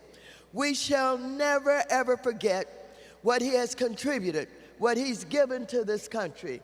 We must never forget. Of course, he will be recorded generously in the history of this nation. But those of us who have been here to witness and to participate owe it to him and all those who sacrificed with him, his entire family, Jackie Jackson, all of the children. We owe it to them to continue their work to make sure that we take up and continue what they have done. They gave him to us, and he spent many hours and many days and many years out there fighting for us, negotiating for us, speaking up for us. As far as I'm concerned, I don't care when anybody says Jesse Jackson can do no wrong as far as I'm concerned. He can do no wrong as far as I'm concerned. He can do no wrong as far as I'm concerned. You know, people talk about, talk about where we are not our strongest oftentimes. They criticize us and they oftentimes say that we're not doing enough. Don't let us make a mistake. They will criticize us while they sit behind the people who are really making the mistakes and lick their boots. Well, I want you to know we were taught not to lick anybody's boots. We were taught to tell them to get out of the way because we have something that we want to say. We have something that we must do. And I am proud to have been not only a student of Reverend Jesse Jackson, I'm his friend for life. I'm a friend for his family of life. And I want you to know that as we move forward, we're at a point in time where we see something transformational taking place in this country. We see people who are organizing to vote for someone who's going to be the president of the United States of America. And I tell you, it's like a cloud is being lifted when we see the candidates who are out there running, talking about what is possible. I want you to know that for the 8 years that we have been involved with the former President of the United States of America, he has brought us nothing but division and divisiveness that have pulled us apart, that have led us to believe that somehow we were not good enough, who have sent out these kind of messages that they refer to as dog messages, where he has said to us he's going to take back this country. Take it back from whom? Take it back for what? And do what with it? Well, I want to tell you, I know that we have more than one candidate that's running, and I get that, but I want to tell you all of the voices that understand the work of justice and equality and the sacrifices that we must make whomever we are and wherever we are. We must listen to these messages, and we must lead these messages to guide us. Black people, poor people, people of color, progressive people are spending money on this campaign in ways that they think it should be spent. They are contributing to candidates in ways that they have never done before. And people are saying, well, we never saw so much money coming from black women. Hell, we spend money on what we want to spend it on. And so we have the money, and we spend it on what we want to spend it on. And when we see somebody that's speaking on our behalf, we will spend the money to help get those messages out. So thank you, Reverend Jackson. Thank you for the Jackson family for having me to come by today. I will spend the rest of my years doing everything that I can to live up to all that you have given to me and to so many. I will repeat your words. I will walk in your shoes. I will do everything that I possibly can. And I have to tell you, Reverend Jackson, I ain't scared of nobody because of you. Thank you. Thank you so very much. Thank you so very much.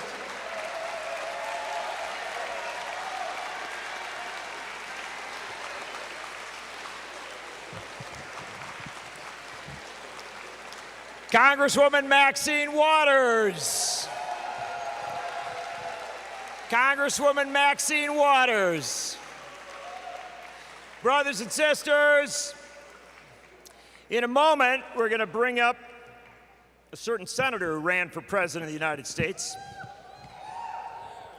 But we got to make a connection here, and if we're going to make that connection between the campaign of the Reverend Jesse Jackson for president and where we are at today, then we have to entertain for a moment our dear friend and ally in all of these struggles, Robert Borisage, who was the Reverend Jesse Jackson's advisor and aide in those great campaigns. Ladies and gentlemen, please welcome Robert Borisage. I know you're tired. My name is Bob Borisage. I'm a contributing editor to The Nation, and I have worked with Reverend Jackson for over 40 years. And I want to tell you a few secrets from the '88 campaign to give you a sense of what it was like. We would go into these debates with all the candidates, and Reverend Jackson would go before the debate and he would visit the other candidates in their rooms, which was unheard of. And he would kid with them and interrupt them and disrupt them. And he would put them off their game. And then he would come back and we would pretend to brief him for the debate. And at the end of the briefing, he would do one thing. Every time, never failed. One thing, he would call Jesse, he would call his wife as the last call he made before the debate. And she was always the secret sauce because she made him strong, and he then would govern those debates, and he rose often through those debates. Bernie Sanders is coming in, so I just got to recognize him.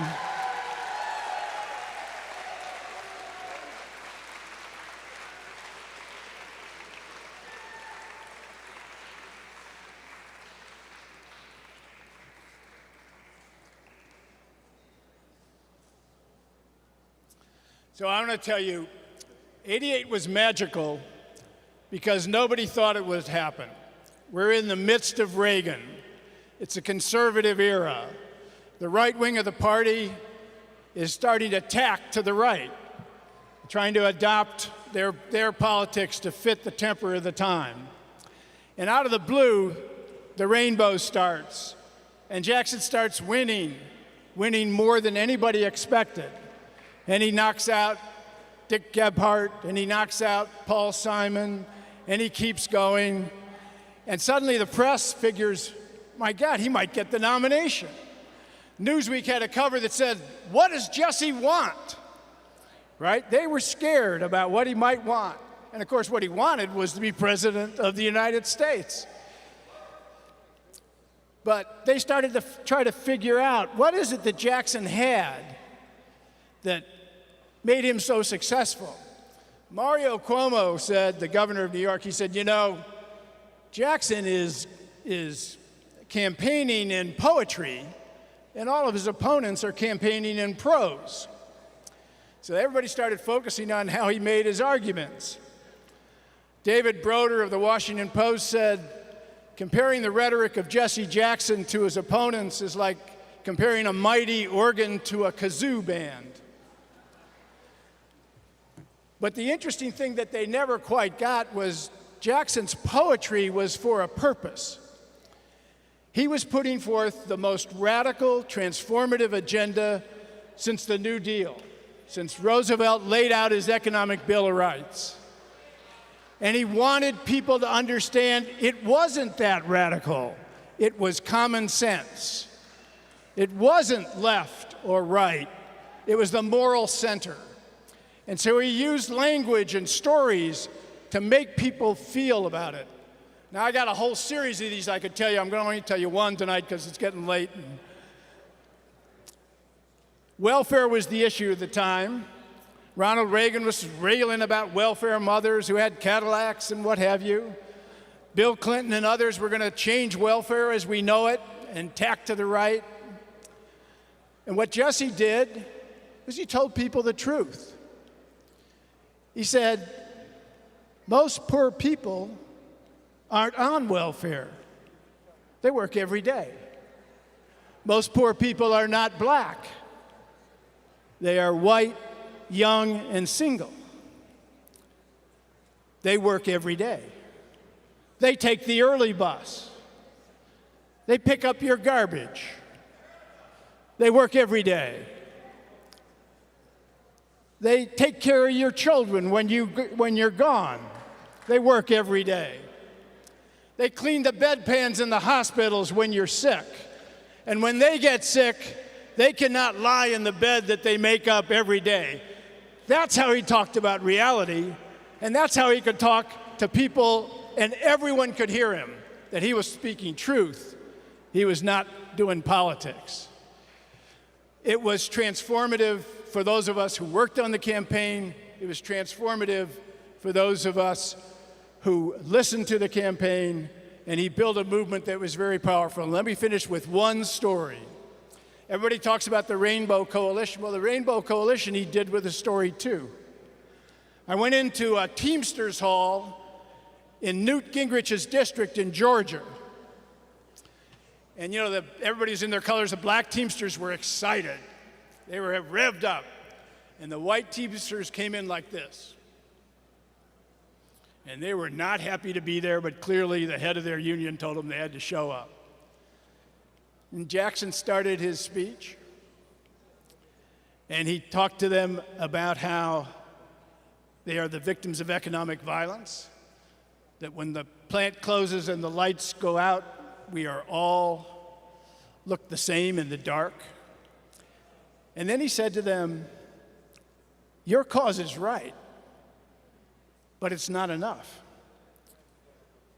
You need allies. He said, let me tell you a story.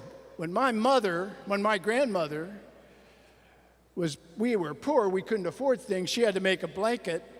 She couldn't do it with one piece of cloth. So she took patches, many colors, many textures, and with a strong cord, she sewed them together and made a quilt, a thing of beauty and of warmth. And workers, your patch isn't big enough. You need to be sewn together with women. And women, your patch isn't big enough. And anti-war activists, your patch isn't big enough. But together, we can build a quilt, a rainbow quilt, that is a thing of beauty and of power. And that story, by the end of that story, he finished his speech as he always finished his speeches on the campaign trail, and as we should finish tonight, with keep hope alive. Keep hope alive. Keep hope alive. Come on. Keep hope alive. Keep hope alive. Reverend Jesse Jackson, it's been a privilege. Robert Borisage. Oh, brothers and sisters, back in 1988, Reverend Jesse Jackson started winning primaries all over the country in unexpected places. He started showing strength in unexpected places, even up there in the state of Vermont.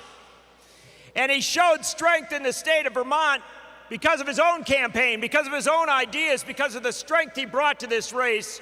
But he also showed strength there because the mayor of Burlington, Vermont, the biggest city in the state, decided to courageously stand up and endorse the Reverend Jesse Jackson for president. Ladies and gentlemen, please welcome Senator Bernie Sanders.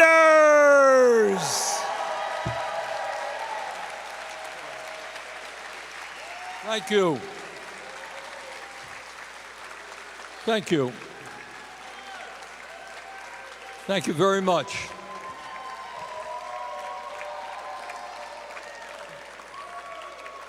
Jane and I and our family are proud to be here this evening, and I'll tell you why. I happen to believe that Jesse Jackson is one of the very most significant political leaders in this country in the last 100 years.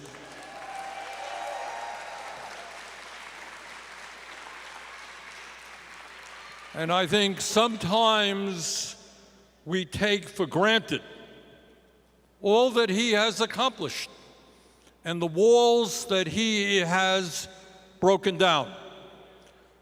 Today, when people say, you know, black and white and Latino and Asian American and Native American and gay and straight have got to stand together, people were not talking like that 30 or 40 years ago.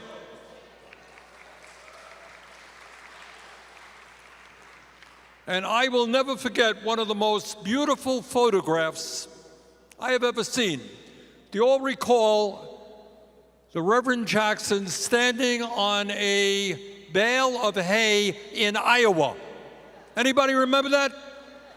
Surrounded by white farmers.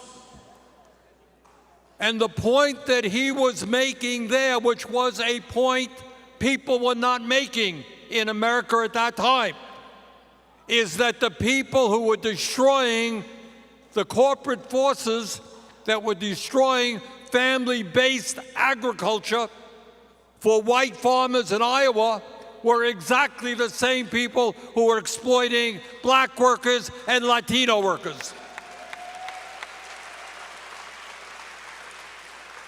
And back in '84 or '88, that was a pretty profound statement. So I'm not going to list for you the achievements of Jesse Jackson. You know how often he has ended up in jail fighting against racism and segregation.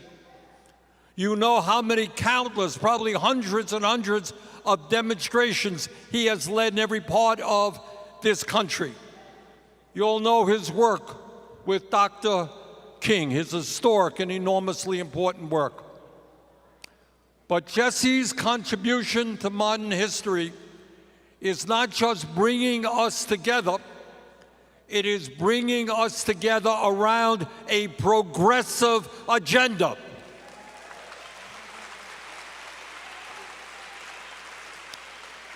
So let us be crystal clear. There would not have been, in my view, a Barack Obama in 2008 without Jesse Jackson. There would not have been a Vice President Kamala Harris in 2020 without Jesse Jackson. And there would not have been a President Kamala Harris without Jesse Jackson.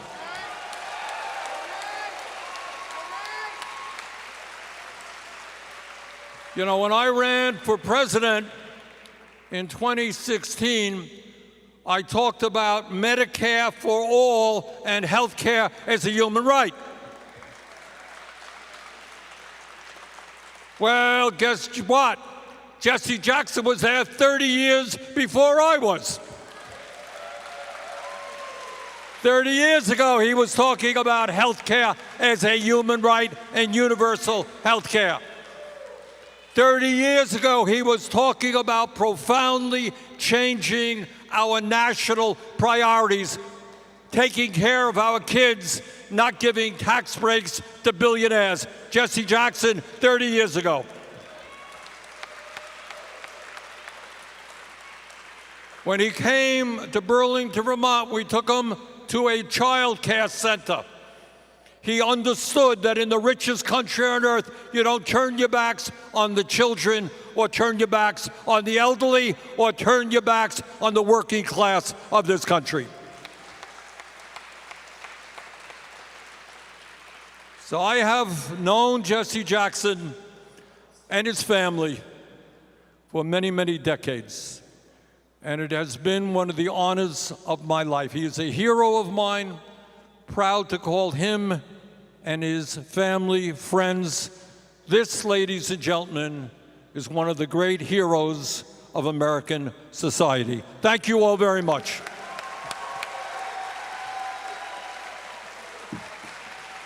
Burn him up, Bernie! Burn him up, Bernie!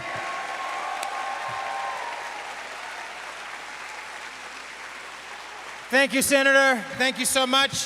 Thank you, Congresswoman Waters. The hits just keep coming. We have some guests who traveled a long way. We have Mayor Fisher, the former U.S. Conference of Mayors, 50th Mayor of Louisville. Thank you for coming out tonight. Thank you so very much. We have former Mayor of Louisville, Greg Fisher, and his wonderful wife, Alex. And you know, they were very instrumental when Breonna Taylor was killed in working with Reverend Jackson to bring some resolution and some comfort. And to Charles Booker, who is our Democratic nominee for U.S. Senate in Kentucky. Now we have a young man who is part of the future of the National Rainbow Push Coalition and Push Excel, Brother Zion Ali, to bring you some beats before we hear from Cornel West. Right on. Y'all feeling groovy? Right on. Appreciate y'all. My name is Zion Ali. I'm a youth empowerment artist. My mission is to change the narrative for an upcoming generation. There's music on the radio that's about killing each other and degrading women, and our children don't need to be listening to stuff like that. Right on? We need to have music that's going to uplift them and make them feel like they can do anything. Right on? So I do cover songs and I have my own music. So let me see if y'all know songs like this.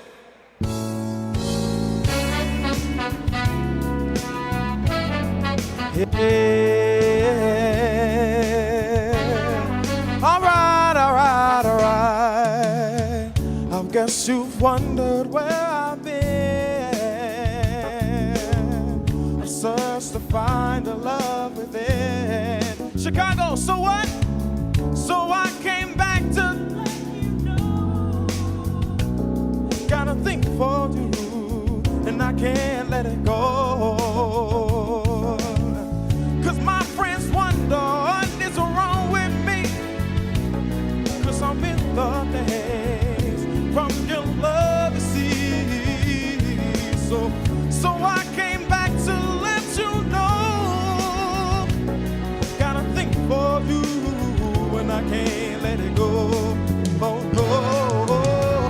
Some people go around the world for love, and they may never find. Chicago, y'all know it. Say what? What you want.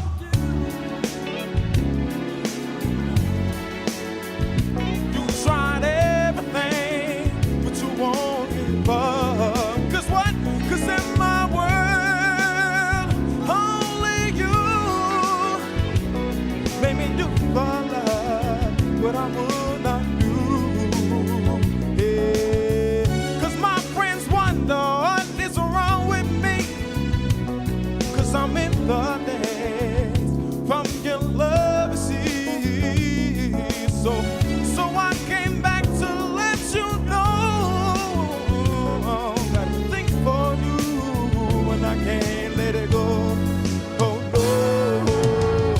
And though I only want the best, it's true. I cannot believe the things. Chicago, y'all know it. What you want, do for love. You tried everything, but you won't give up. Cause what? Cause in my world, only you made me do for love what I would not do. Hey, made me do for love. All right. If y'all support Rainbow Push, say this. Say, oh yeah. Say, oh yeah. Say, oh yeah. Say, oh yeah. Say, oh. Say, oh. Say, oh.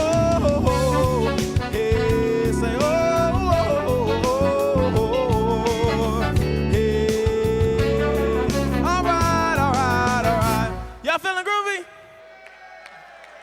Why not keep going? All right. Let me see if y'all know this one right here.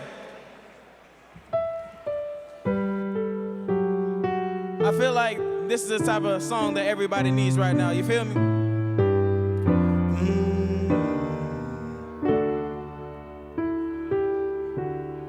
I was born by the river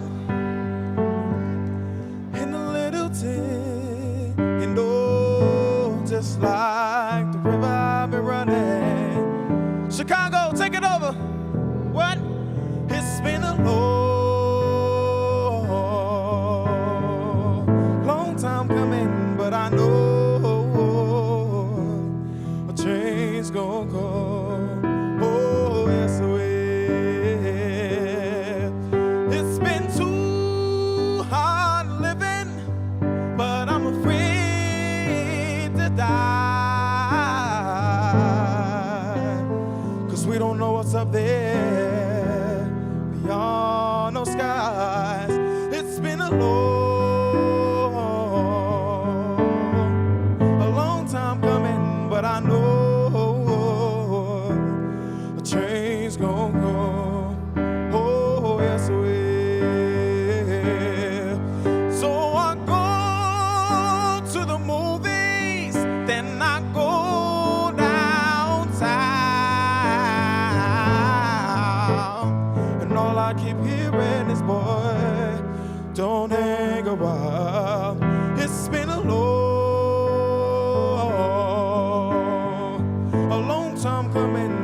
know change gonna come. Oh, yes, it will. So I go to my brother and I say, brother, help me, please.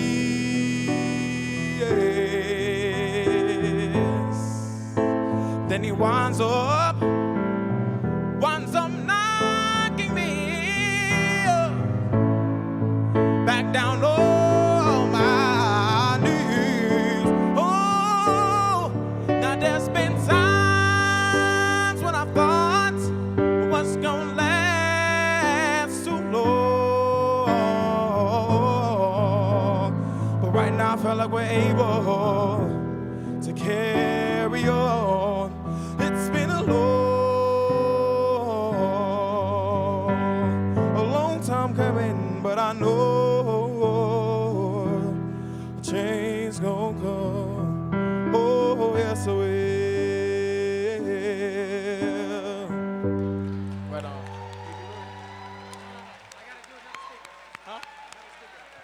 Give Ion, give it up. Give it up. Brothers and sisters. Mr. Nichols. Brothers and sisters, Yusuf will be back in a second to make one more introduction, but if we could just focus in for a second, I want to recognize a couple of people in our audience tonight. Brothers and sisters, please, a huge round of applause for someone who made the connections between all these struggles.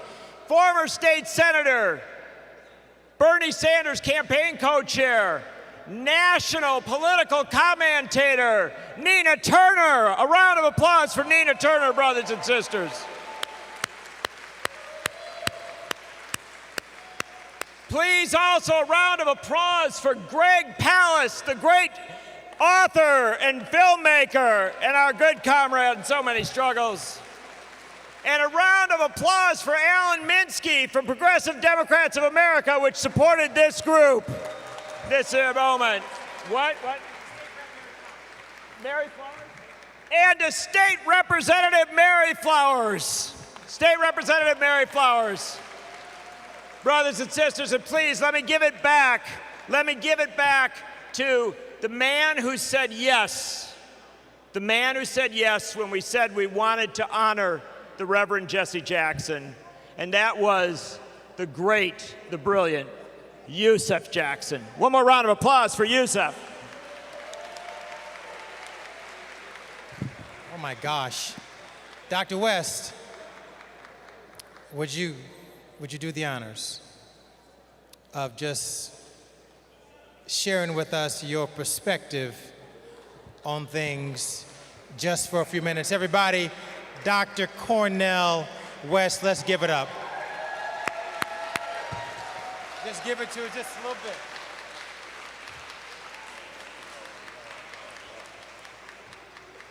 No, let us be clear, let us not be deceived, that Jesse Jackson is a world historical figure. And he is a product of a great black people that goes back 400 years on slave ships and slave auctions and slave plantations. He comes from a people who have been hated chronically for 400 years, but taught the world so much about love. And there's been a whole lot of love here tonight. And you can't understand Jesse Jackson without understanding who Helen was, his mother, who Noah was, his father, who Greenfield Baptist Church on the chocolate side of Greenville, South Carolina, and Mount View Baptist Church on the chocolate side of South Carolina. That's Jesse Jackson. That goes far beyond politics. It goes far beyond culture. It goes far beyond the nation. He's not just a great American. He's like Louis Armstrong. He's like Sarah Vaughan. He's like John Coltrane. He's like Curtis Mayfield. He's like Aretha Franklin. He's an international figure. And the spillover of the great tradition that produced him, all of the love poured into him, the courage, the integrity, the perseverance into Jesse Louis Jackson is now a gift to us. And when I look at him now, brings tears to my eyes, Brother Jesse, because we don't have a language to capture the depth, the breadth, the scope of your genius, of your service, of your sacrifice, of your style. And so it's a beautiful thing to have the Nation magazine salute my dear brother Jesse. It's a beautiful thing for Rainbow to salute. It's a beautiful thing the Democratic Party too, but I simply here to say he belongs to the world. He belongs to all freedom fighters and love warriors and joy sharers and wounded healers in the world. That's who we're talking about. We're talking about Jesse Louis Jackson. He's like a Frederick Douglass. He's like a Fannie Lou Hamer. He's like a Martin King. He's like a Marcus Garvey. That's right, black nationalists got a claim on him too, because he's got a love of black people, and it began on the chocolate side and it spilled over around various sites and spheres of the culture and the society. Let us not reduce, let us not diminish.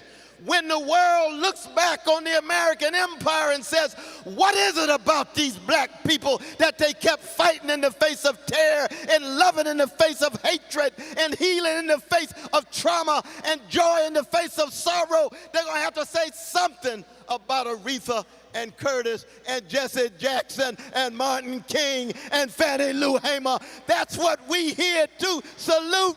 Thank God for Helen. Thank God for Noah. Thank God for Greenville Baptist Church. Thank God for Mountain View Baptist Church. Thank God for the struggle in Jim Crow, South Carolina, all the way to Mississippi North, which is what Chicago in many ways still is. Jesse, I love you. I love you. I love you, brother. And I will never forget your service, never forget the blood you shed. You and Jackie and the family. Love you, Brother Jesse.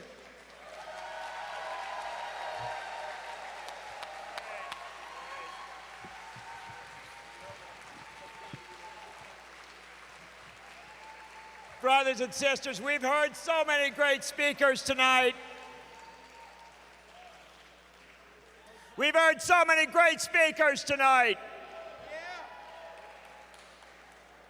I want to bring up one more individual. I know you've been here through a long evening. I know it may feel really long, but I tell you, it never, ever feels long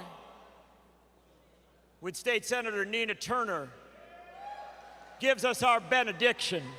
Ladies and gentlemen, please welcome the woman who makes the connections between Jesse Jackson, Bernie Sanders, and the future. Please welcome Nina Turner. Thank you, John, and to the Nation magazine for hosting this. To each and every one of you who are in this room tonight, thank you for being here to uplift the life and the legacy of Reverend Jesse Jackson. Toni Morrison once said that the function of freedom is to free somebody else. And that has been the legacy of the Reverend Jesse Jackson, understanding before it was popular that the function of freedom is indeed to free somebody else. So I hope that each and every one of us will leave this building tonight more invigorated to free somebody else. My Southern grandmother used to say that you could put truth in the river 5 days after lie, but truth gonna catch up. And the truth of the matter is tonight that Reverend Jesse Jackson and Dr. Jackson and the entire Jackson family was way ahead of their time. The truth in the river tonight is that we who believe in justice must never rest. The truth in the river tonight is that it is going to take conscious-minded people from all walks of life not to just get so enamored with pretty words, but we need pretty actions. We need to cease fire right now, no more bombs right now, to stand up for life, liberty, and the pursuit of everybody's happiness right now. The true function of freedom is to free somebody else. And if the people in Chicago are not free, the people in Cleveland are not free, the people in Gaza are not free, the people in Flint are not free, the people in Jackson are not free, then none of us are free. The true function of freedom is to free somebody else.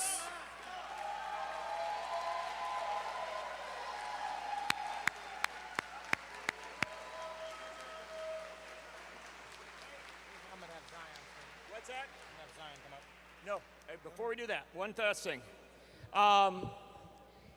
Is there somebody with a microphone who can ask, the Reverend Jackson has asked to simply say thank you. And if that is all right, if it's possible, no,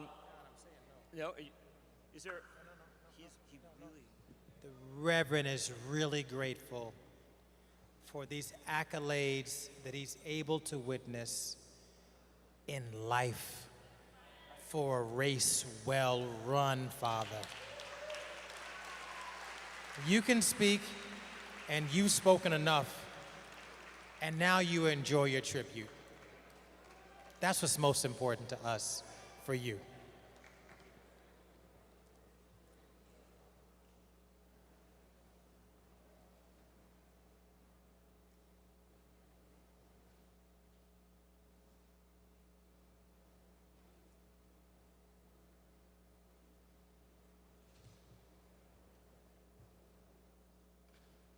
Zion,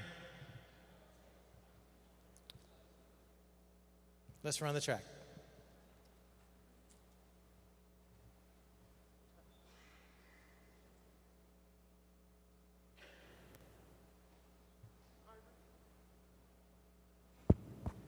All right, Groovy. Okay, Groovy.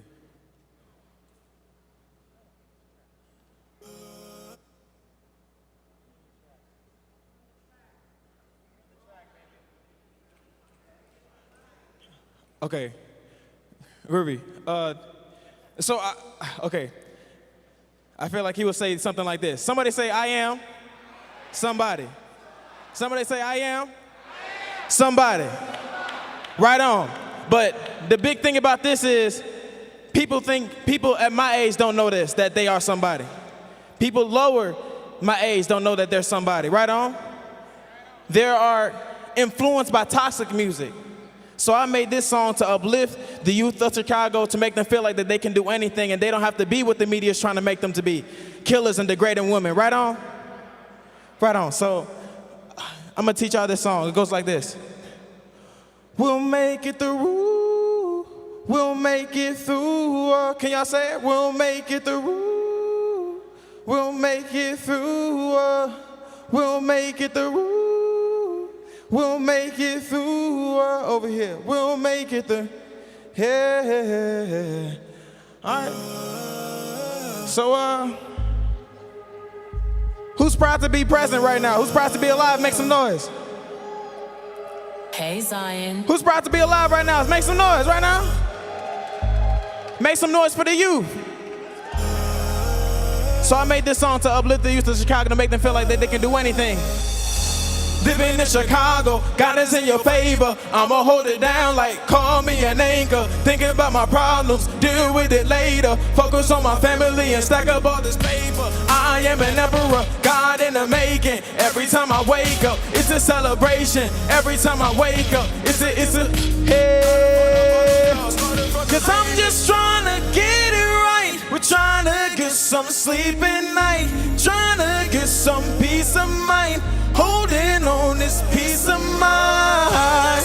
Hey, we don't know what we're gonna do, but I know we're gonna make it through. Hey, Reverend, we're gonna make it through. We'll make it through. We'll make it through. Hey, cause it's free 99 just to be kind. It's free 99 just to show love. It might just cost a little just to show up, but we gon' need each other when we blow up. We gon' need each other like a big tub. Brother, grab a paddle, it's a big boat, and we coming in like the big show.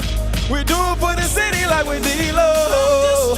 Hey, we're trying to get some sleep at night. Trying to get some peace of mind, holding on this peace of mind. Hey, don't know what we're gonna do, but I know we're gonna make it through. Y'all got it? So everybody say, we're gonna make it through. We'll make it through. Oh, we'll make it through. Hey, hey, we're gonna make it through. We'll make it through. Oh. If y'all believe it, y'all believe we're gonna make it through, say this. Say, oh yeah. Say, oh yeah. Say, oh yeah.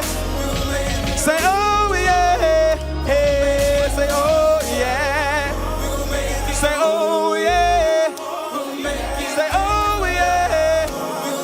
Say, oh yeah. Oh, whoa. Give yourself a hand, man. We're gonna make it through, y'all. Thank y'all so much.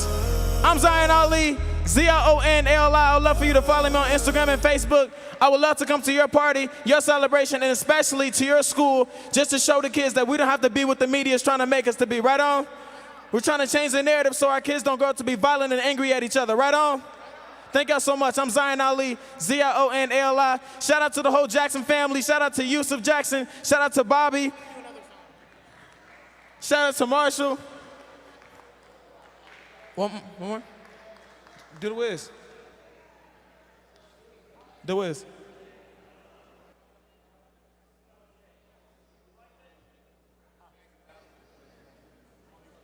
All right, I got one more, so. Zion, 1 second. Hey, Yeah. everybody, I pray that you've had a great time. I want you to make sure that you continue to support fair wages across this state, across this city. One Fair Wage will be having a concert August 20th at 7 p.m., a Raise Our Spirits concert featuring Lecrae, Leandria Johnson, Charles Jenkins, Darlene McCoy, and Sonia Blakey. This will take place at the Greenwood Oasis, 7621 South Greenwood Avenue, Chicago, Illinois, 60619. For more information and tickets, go to www.raisethewageevents.com. Keep hope alive. Go ahead, Zion. Y'all can do better than that. Give it up. Keep hope alive, y'all. Y'all can do better than that. Keep hope alive. So what would I do if I could suddenly feel and know once again what I feel is real? I could cry, I could smile, I could lay back for a while. But tell me what would I do if I could feel it? Whoa, so what would I do if I could reach inside of me and to know how it feels to say I like what I see? Then we'd be more than glad to share all that I'd have inside of here. Oh, the songs my heart might bring. You'd be more than glad to sing. And if a tear came to my eye, think of all the wounds they were mend, and just the things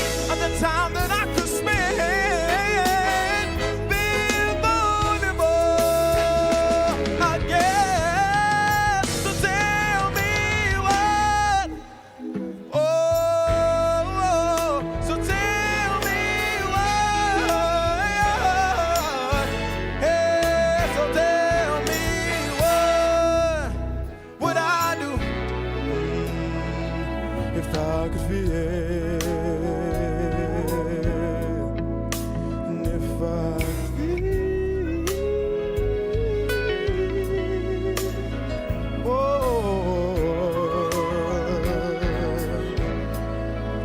so if I could feel, if I could feel.